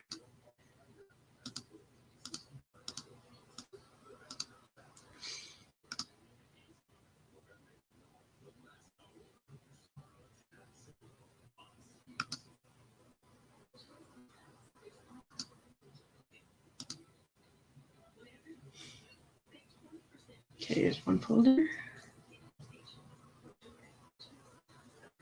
What is it? There's more right. Why didn't these stick?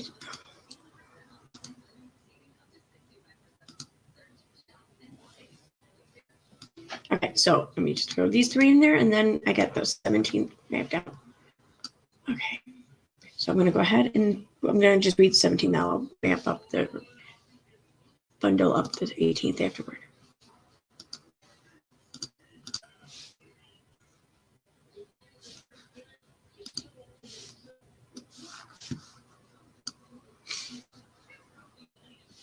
Okay, so like I said, these dates July 11th through to July 16th.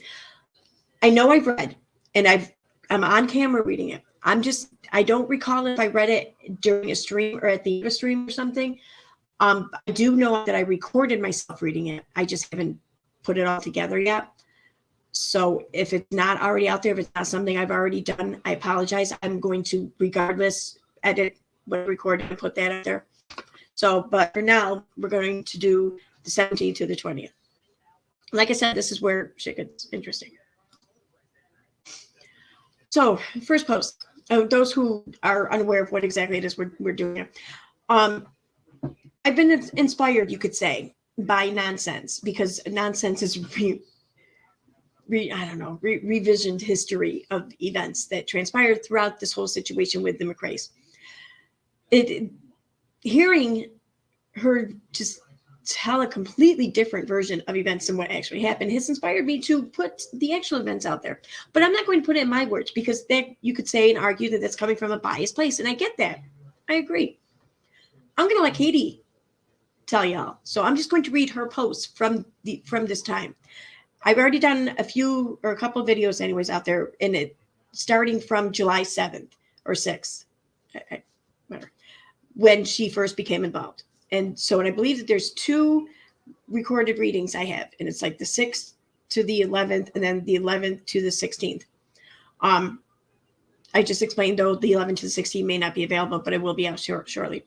So now I'm doing the 17th to 20th. And here's where she starts to flip the script, as why not put it. You hear and see her start from a place of advocacy, you could even argue, or on behalf of Vaughn and Vaughn's parents, Vaughn's family there from Georgia. And then she just starts to switch, and then poof, she's suddenly talking from a place of defense for Dre, and which is fine, but also in condemnation of those she was supporting and advocating for. That's what I find kind of troublesome, I guess. Like, I don't know. And for no real good reason. And definitely nothing that's ever been proven anyway. So, carrying on. July 17th. Today, a Marine and friend of Vaughn McRae, Creasy Woodfin, reached out to share his experience with Vaughn and Dre. Creasy told me that he met Vaughn in 2012. They served together in Yuma, Arizona. They worked at the same base in Yuma and had the same friend group. Creasy described Vaughn as, I'm guessing it's supposed to be, as a chill, happy-go-lucky kind of guy. His face lit up when he saw someone he knew, Crease said. I called him Crease. It's Creasy, but I'm thinking fucking Cobra Kai, Crease. During their time in Yuma, Creasy said he was around when Vaughn met Dre. According to Creasy, he was shocked that Dre and Vaughn were hooking up because Dre was a Jehovah's Witness. The relationship wasn't super serious in the beginning. Within a few months, Creasy says Dre gave Vaughn an ultimatum that they either had to get married or break up. She was not going to sleep with him without a marriage. Dre had shared this same story on her YouTube channel. She admitted that she convinced Vaughn to marry her when she stopped giving it up. Once they got married, Creasy said that Vaughn became a father and a family man. He was dedicated to being a good father and helping raise the children. Knowing what he knows about Vaughn, Creasy could understand why he wouldn't leave Dre. He loved his son and would probably do anything to keep the family together for him. Please be in order. Yes. Okay. Wait, 1 second.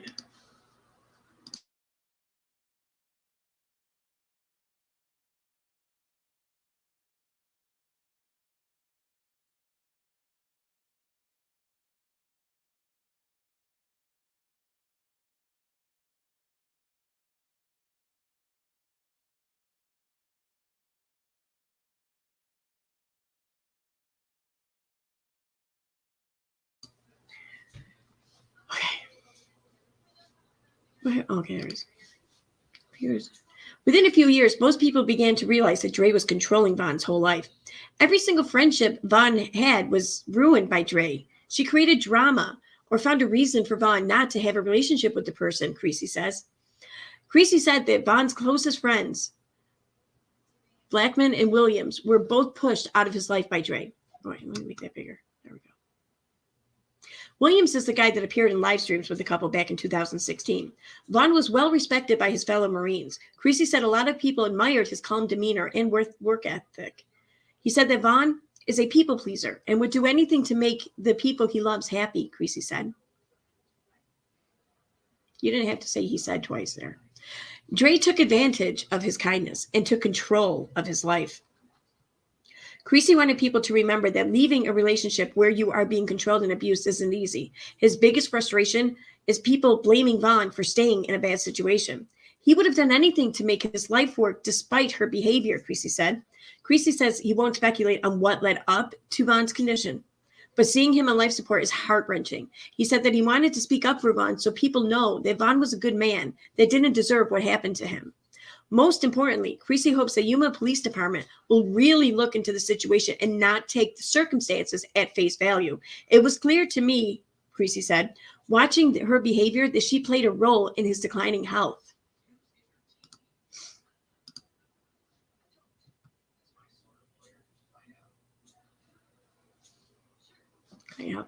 As always, these are the opinions and thoughts of a friend of Vaughn. There are currently no charges against Dre, and the case has been listed as an attempted essay. There's attempted S. Update. I want to be clear that Creasy contacted me last night at 11:46 p.m. I was not aware of him before that time. He reached out saying he wanted to speak to me to speak up for Vaughn. He gave me his number, and we spoke this afternoon. Creasy was very emotional, and this was very difficult for him. Vaughn's friends are grieving really hard right now. I did not email him, nor did I know anyone else planned to speak to him. Really, like that had to be thrown. Who cares? Why do you care? Okay. And this was in the comments. I thought this was interesting. Someone wrote, she wanted to marry him for his benefits. That's so obvious. She counted that he was going to get her a house and have benefits with him. Wow, so manipulative she was. Poor guy. He gets sucked in by a leech. Hope they find out the truth and lock her up. Which Katie says, Creasy did mention that as long as Vaughn is alive, Dre will still collect his VA check. But, you know, she wasn't the only one to say this about him, so. Here we have, Dre believes doctors are targeting Vaughn for his organs. See previous post. Now, I click on that link, and it brings me just to the Facebook watch page. There's no specific video. It doesn't link to a video, just to the watch page where you can find all the videos, whatever. So I'm guessing she took that video down maybe, or whatever down, because it's not there anymore. The truth is that organ donation saves lives. Vaughn made the decision to be an organ donor. That was his choice, a selfless choice at that. I just wanted to share some facts on the selflessness of organ donation.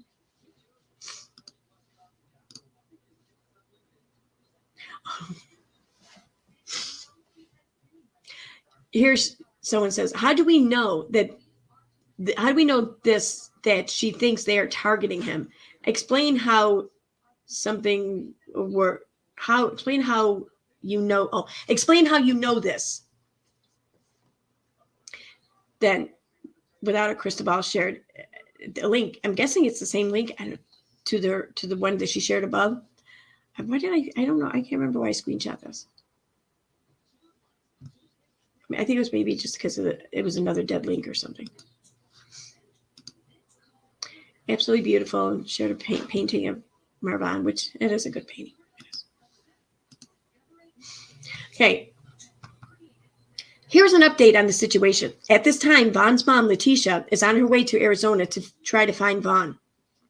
Dre moved Vaughn, and due to patient privacy and Dre's instructions, the family does not know his location. Vaughn's current health status is not known because Dre is not speaking.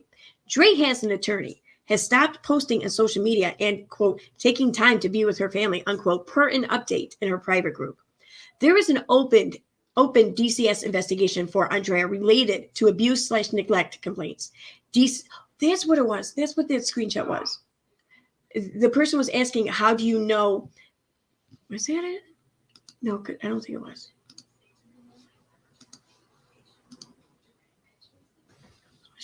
How does we know this, that she thinks they are targeting? Okay, no, that wasn't it. My bad.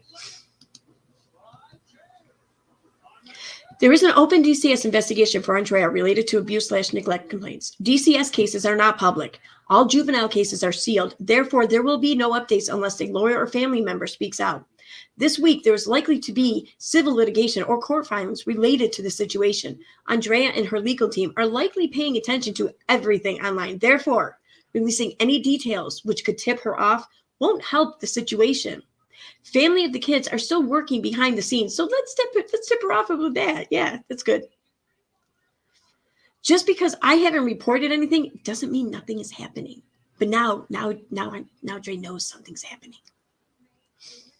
Local Human News has reached out to Vaughn's dad for an interview, which he is hoping to speak to the reporter soon. I will continue to post timeline information and videos to keep the story relevant. Right now, there's not been wide mainstream media attention. We need to keep sharing and speaking about the story to get Vaughn's story out there. I continue to get tips from friends of Vaughn and Dre about their relationship. More and more of Vaughn's friends are starting to speak out for him. If you know Vaughn or Dre, use your voice to speak out for Vaughn and the kids. The police and DCS are aware of the situation. At this point, there is nothing new to report. I have requested the body cam footage and will be following up tomorrow to find out the status. Capital F, unfind.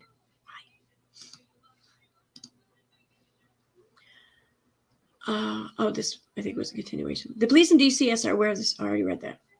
Find out the status. Keep on sharing and speaking out. While I wait for updates, I will keep sharing what I find and what others send to me.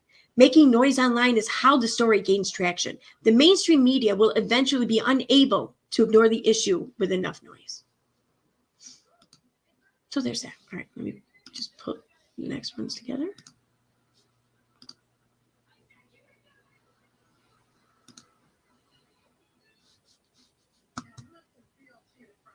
It's the 18th.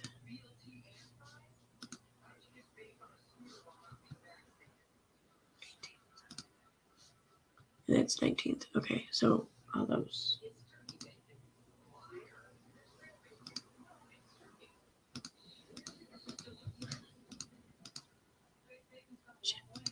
Is that 19th? That was 19th. Okay.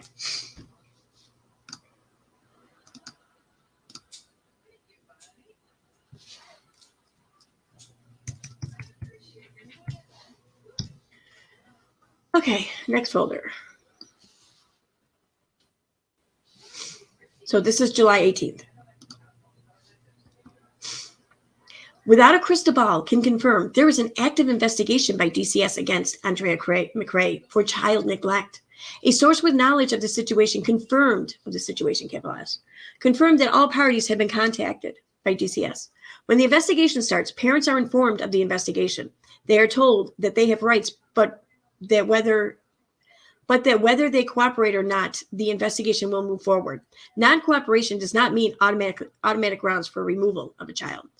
For those that want to understand the parents' rights and process, Arizona DCS outlines their process here. One of the biggest components to this situation is that anything that Dre has written or said can be used in court. She went silent the same day the investigation was opened. If she goes live now, DCS can use these statements against her. Pretty sure they could also use the ones before they started the investigation against her, if relevant. An investigation does not mean, I already read that. Oh, did she say that twice?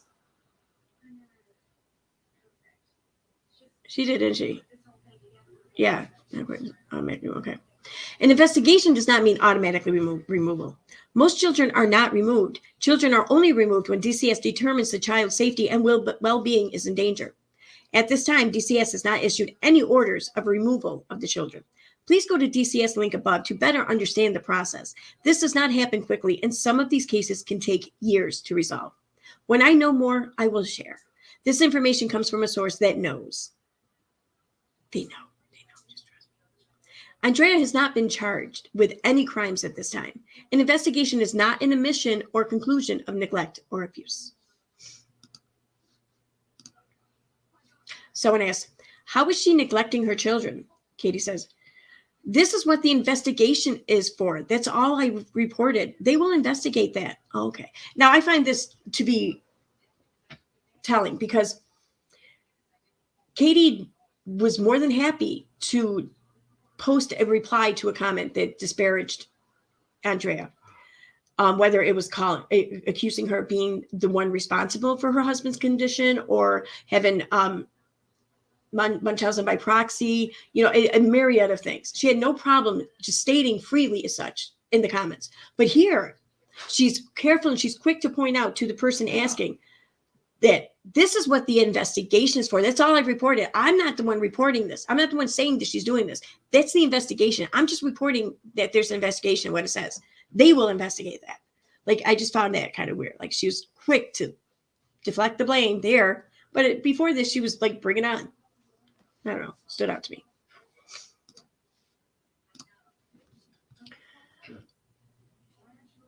Oh, you're done with it? Okay. Here you go. Monday, July 18th. Update. Von's mom is still on the move to try to find her son. I've not been in touch with Letitia since Saturday evening, so I'm not going to be the best source for her updates. I've been receiving a lot of messages about people wanting to know Dre's location or the location of her kids. Right now, this information is not known. If this information becomes known, I would not publicly disclose her location, as I do not want her children's safety to be jeopardized in any way. As of 12:30 p.m. Central Time, there are no filings in court related to Marvon McRae's medical power of attorney, guardianship, or emergency filings related to his care. Who else was talking about this? Like, why was she expecting this so hard?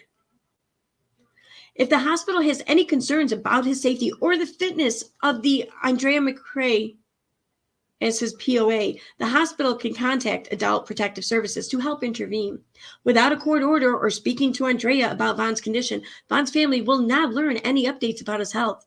Andrea stated on the live in summer 2021, she had Von sign a notarized document making her the power of attorney. That is kind of weird for someone that young, I think. I'm going to say that. It's kind of weird that they would have signed that. Like, why was that a thing? I mean, I don't think I've ever signed one in my life for giving shit away. It seems weird. Unless this is overridden by a court or she is declared unfit, she maintains control of the information that goes out about Von's condition. As of today, I'm still unable to confirm if she has been banned from seeing Von at the hospital. Unfortunately, these cases do not resolve quickly. Child custody and DCS cases are not public. Court cases are not quickly resolved, and disputes between families over the care of a loved one can become drawn out. I remain hopeful that Von's family will be able to see Von and get answers about his condition. Katie Joy has placed a request to Yuma PD for any supplemental reports into the situation. I also requested the 911 call and any other supplemental documents associated with the incident. Why didn't you ask for this shit when you did your initial FOIA request? Like, why wasn't it automatically included? What? Unless you're looking for maybe new supplemental reports that could have come out because maybe you think that there's been activity on the case. But otherwise, why didn't you have all that shit to begin with? You should have asked for it then. I don't know. If I receive any new information, I will update when the information arrives. For now, the status of the case or any investigations remain unknown. Neither the police nor DCS would release any details about ongoing investigations. In the meantime, please try not to harass or bother any of the parties involved. Dre McRae is very unpredictable, in my opinion, and she is not afraid to use the legal system or police if necessary. Be safe, everyone.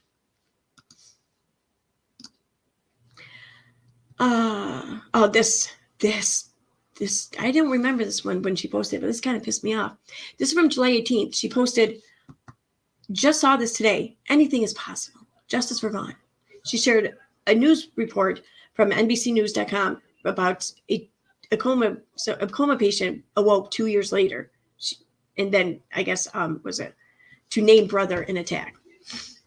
So I think she's like hopeful that Von is going to awake and like name his wife in the attack. But what stood out to me about this is that anytime up until this point, Katie had discussed Von's coma and the chances or the likelihood of his waking up, she did so, in my opinion, from a correct standpoint of not to provide or give false hope to people that it's not going to happen, not with the kind of injury he has. So, but now though, on July 18th, anything is possible. What the fuck are you doing, man? Why are you doing this to people? Like, you are going to give people hope with this, like what? Someone else still kind of caught on though. 2 different types of brain trauma. This woman suffered blunt force trauma, which can heal over time, but may include some brain damage. Vaughn suffered asphyxiation, lack of oxygen to the brain, including brain death. But anything's possible. And I'm not mocking this. I know anything's possible. I'm not mocking it. But the likelihood is so unbelievably likely. I don't know how else to put it. All right.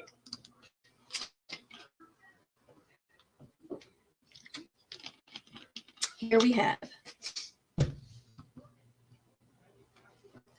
Dre McRae has an active party on her paparazzi accessories page hosted by Vaughn McRae.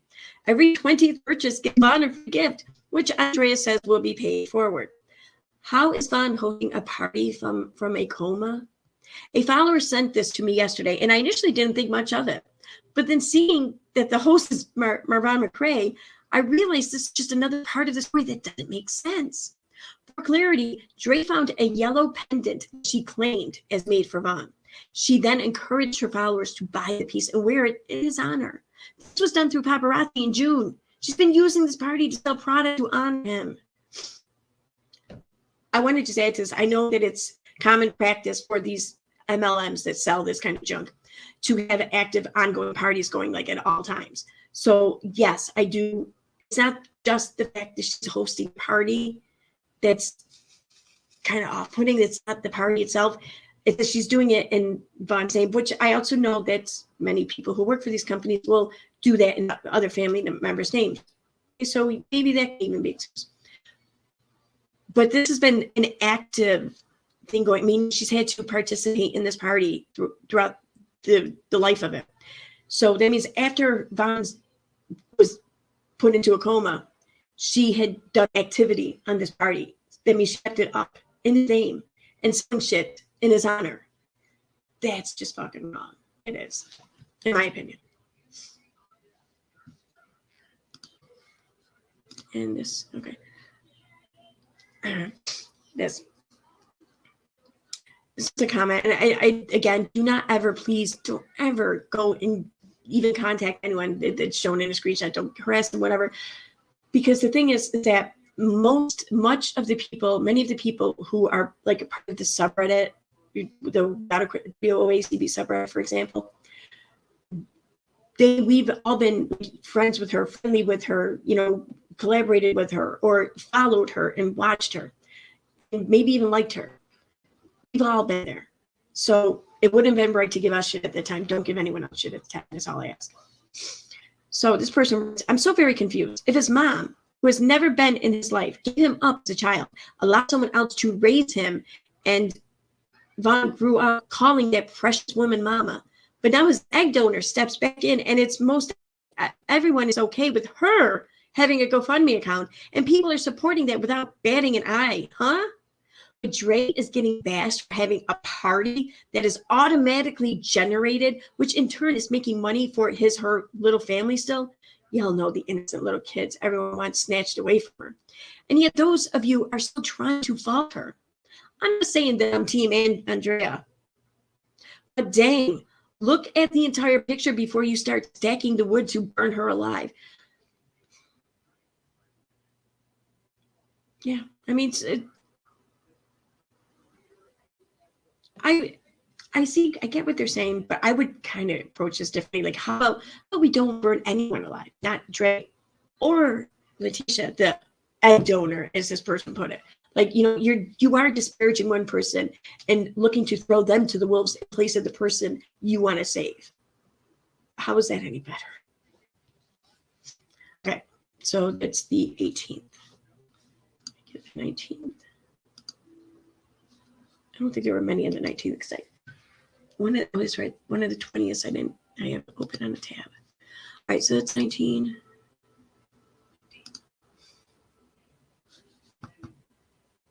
That's 20. So there's only 2 from 19.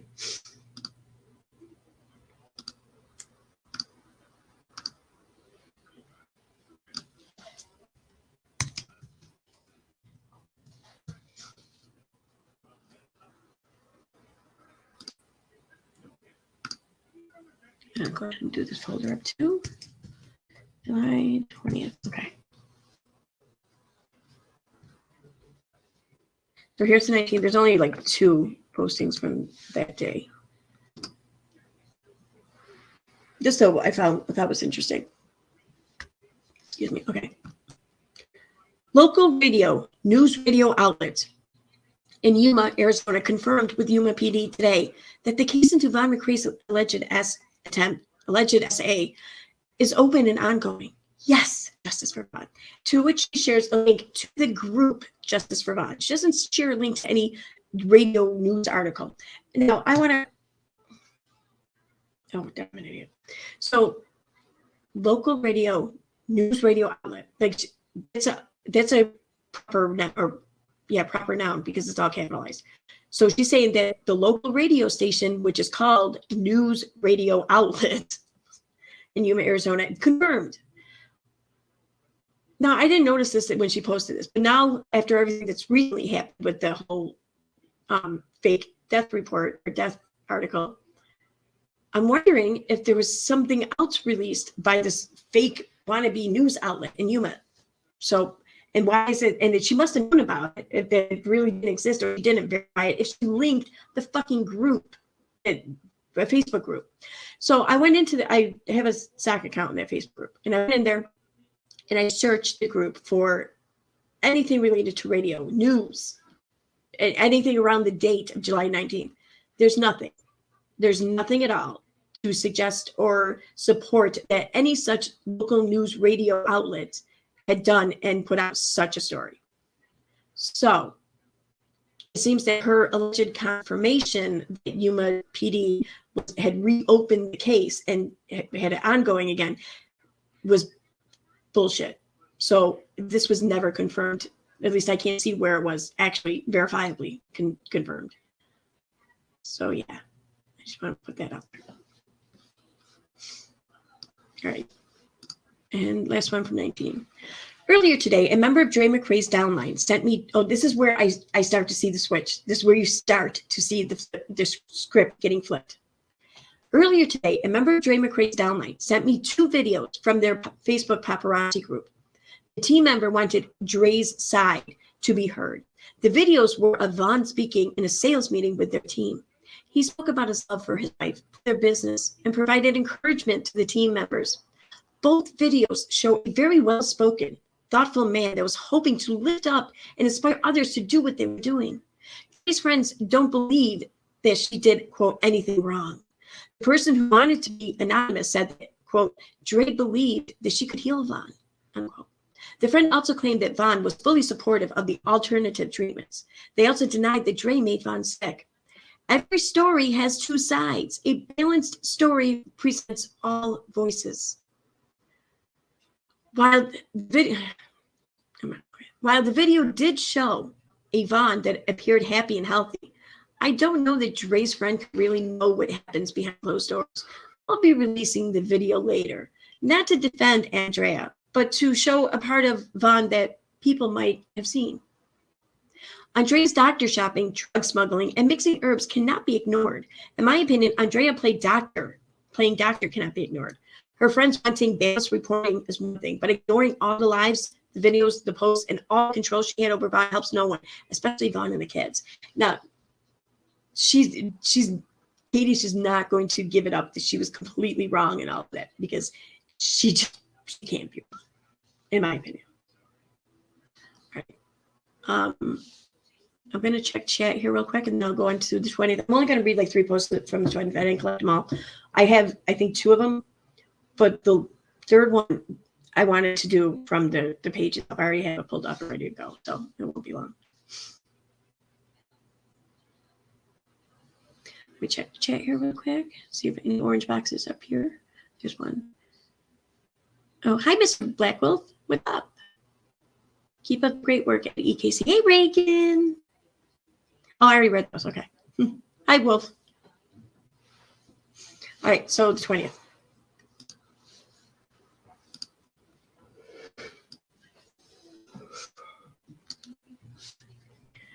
All right, so we have, I'm not biting my tongue on this. I was asked to help on this story, like Sherelle. I was asked to bring awareness. Every single person I've talked to, Molly has found a way to twist these people into believing I've done something to them. I did not harass Don's family. Wynette came to me. She contacted me. Letitia and I spoke by phone. But then suddenly I'm being accused of harassing them? What? No. I donated over $1,000 to Letitia because I wanted her to see her son. She got to see him. I shared people's cash apps and GoFundMes. I interviewed people. Then every day, another lie is fabricated by Molly about me. Why? Because she doesn't want anyone else to tell the story. She has claimed ownership and bullied creators out of the story, harassed the family to turn against other creators, and created nonstop drama. 99.999% of this crap she accuses me of doing, I did not do. And did not ask me to stop talking to her until Molly got into her head last night. My last message with Letitia was her asking me to pray for her and keep her family in her thoughts. She told me to keep telling the story. That was the last I heard from her. No one was reached out to me to say, you are blocked. If they don't like me, it's not anything I did. I donated, interviewed, and fought hard to get the story out. But messy Molly shits on everyone that gets any leads that she wants.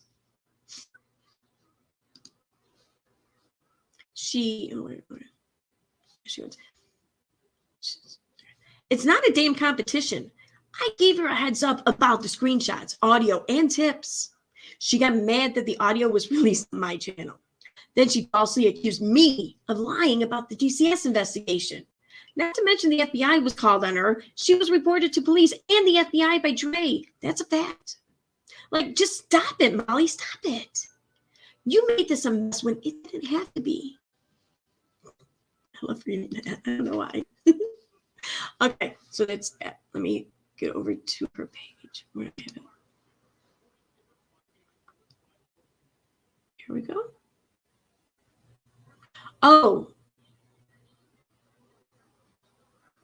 Did I get through all the comments in here? I did. Okay, so yeah, I'm starting here. All right.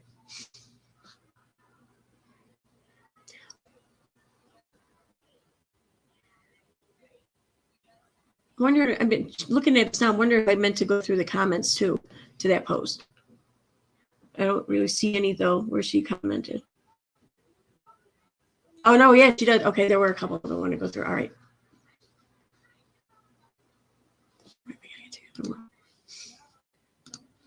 All right.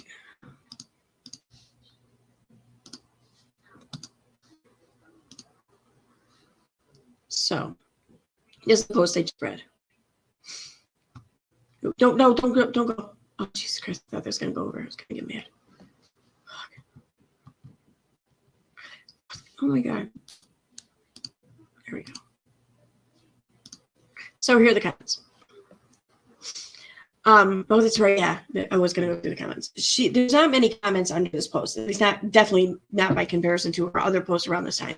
And it's because she ended up turning comments off on the post after being pretty favorable. Someone asked, why are you making this about you? Justice for Vaughn. Why is Molly talking shit about me nonstop? She made it about me. I see several posts of you mentioning her. It's not about anything but Vaughn. I didn't harass them. Oh, wait, she deleted the person she's responding to here. I think. No, I'm just showing any deleted, though. I wonder if this person changed their name. Nope. Okay, they didn't. No, they didn't. Okay. I didn't harass them. You know why Nat told me that Molly was drama and messy. Why would you even bring up Vaughn's family? You just showed you were about drama. I spoke to Wynette for 2 weeks. She played both sides, period. She only told me today she couldn't talk to me.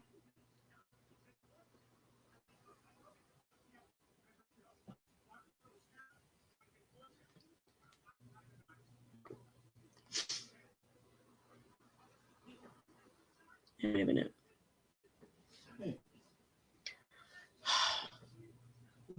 Wait a second. Hold on.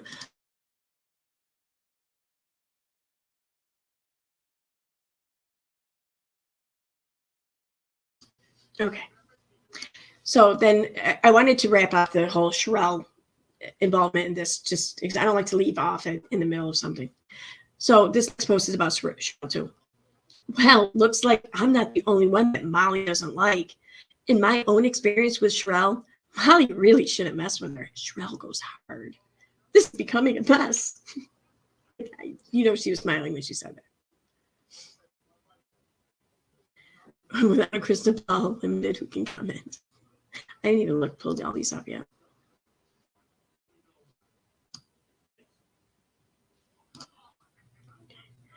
I thought you didn't want drama, but you're continuously posting about it. Continuously. Why share the drama?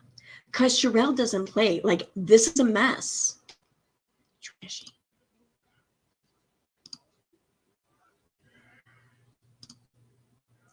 They were just on a live together. Oh, they are fighting now. Sherelle is live talking about her. I just saw some of it. Wow. Like, she's out. You can hear the giddiness when you read these. Like, Catherine been a while now.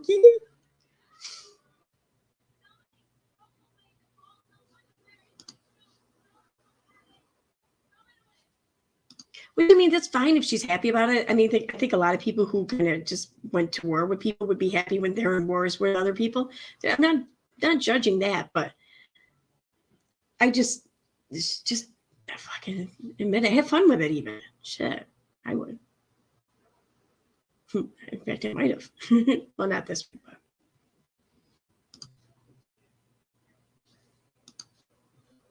I have no idea if there's more comments from her now, but there's not too many on it. It shouldn't take me long to go through them.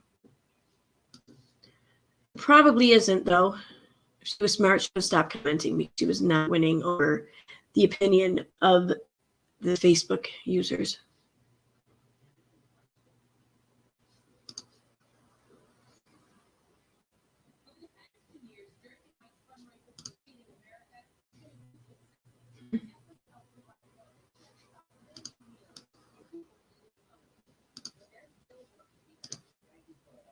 It's going to take a while. I kind of hate how Facebook does this now, where you can reply to a reply. It's like Russian nesting dolls of reply threads. Like, Twitter's bad enough with that. I fucking hate, though, how Facebook does it. It's like it's impossible to get through a comment section with like more than like 300 comments now.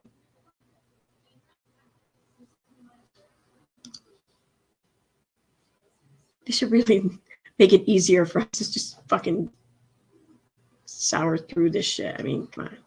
All right, so yeah, I'm going to leave off there because from here on out, she's not talking about Sherelle anymore. And this next post too, I think, is mostly just a post about Kratom, anyways.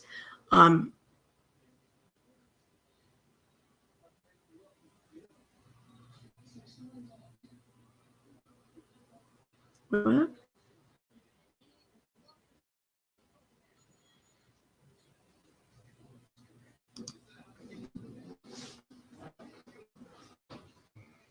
Oh, is this about it's about the family court, right? Okay, yeah, it's about her daughters. All right, never mind. So yeah, that's it for now. I'm going to leave it there and wrap it up because I've been on here for quite a while. So let me get back to chat.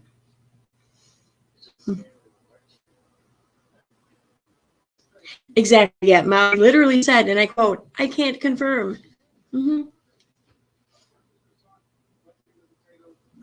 That's Molly should really. My advice to Molly: create a shirt in a merchandising store that says I can't confirm, because that's the phrase. Those are the three letters, the three words that started all this bullshit with the drama here. Those are the three words that gave us fucking nonsense, basically. I don't know. I if you don't, I'm gonna. If you don't make a shirt, I will. But yeah, I can't confirm. It's like this going. I think that even go right up there with he was my friend first.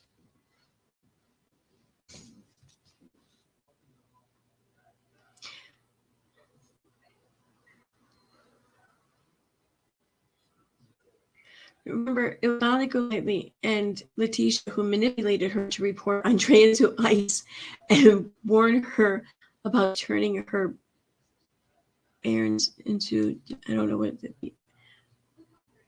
did Katie really put the blame for that on Molly and Letitia? I mean, I have no doubt that she did. Yeah, that's totally something she would do, but I want she did a video on that clip. I literally said, okay, I already read that. Yeah, damn it for not confirming Molly. Some of the drama community go live for about 8 hours, 5 hours, and up to 8 hours. Yeah, I'm not doing that. And I'm saying I couldn't do that. I mean, if the situation going on is, you know, extreme enough, then yeah. But at this point, I don't think it's warranted for me, anyway. But I eventually start gaming like I want to. It could change. Yes, she did. She claimed she was manipulated by them to accuse Andrea of being an M as well. Yeah, I heard her make the claim about she's being presented information that caused her to think the things that she thought. Had she been shown all the information, she would have come to a different conclusion, like surely. But I didn't hear her basically say that about reporting her Andrea Tice. I want to hear that.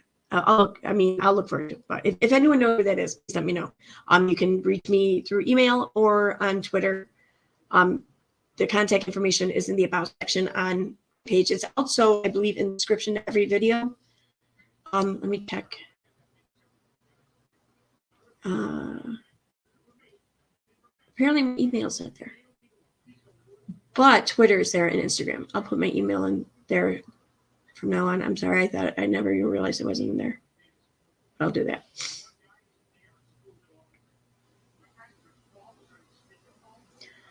So, okay. All right, I'm going to wrap this up, guys.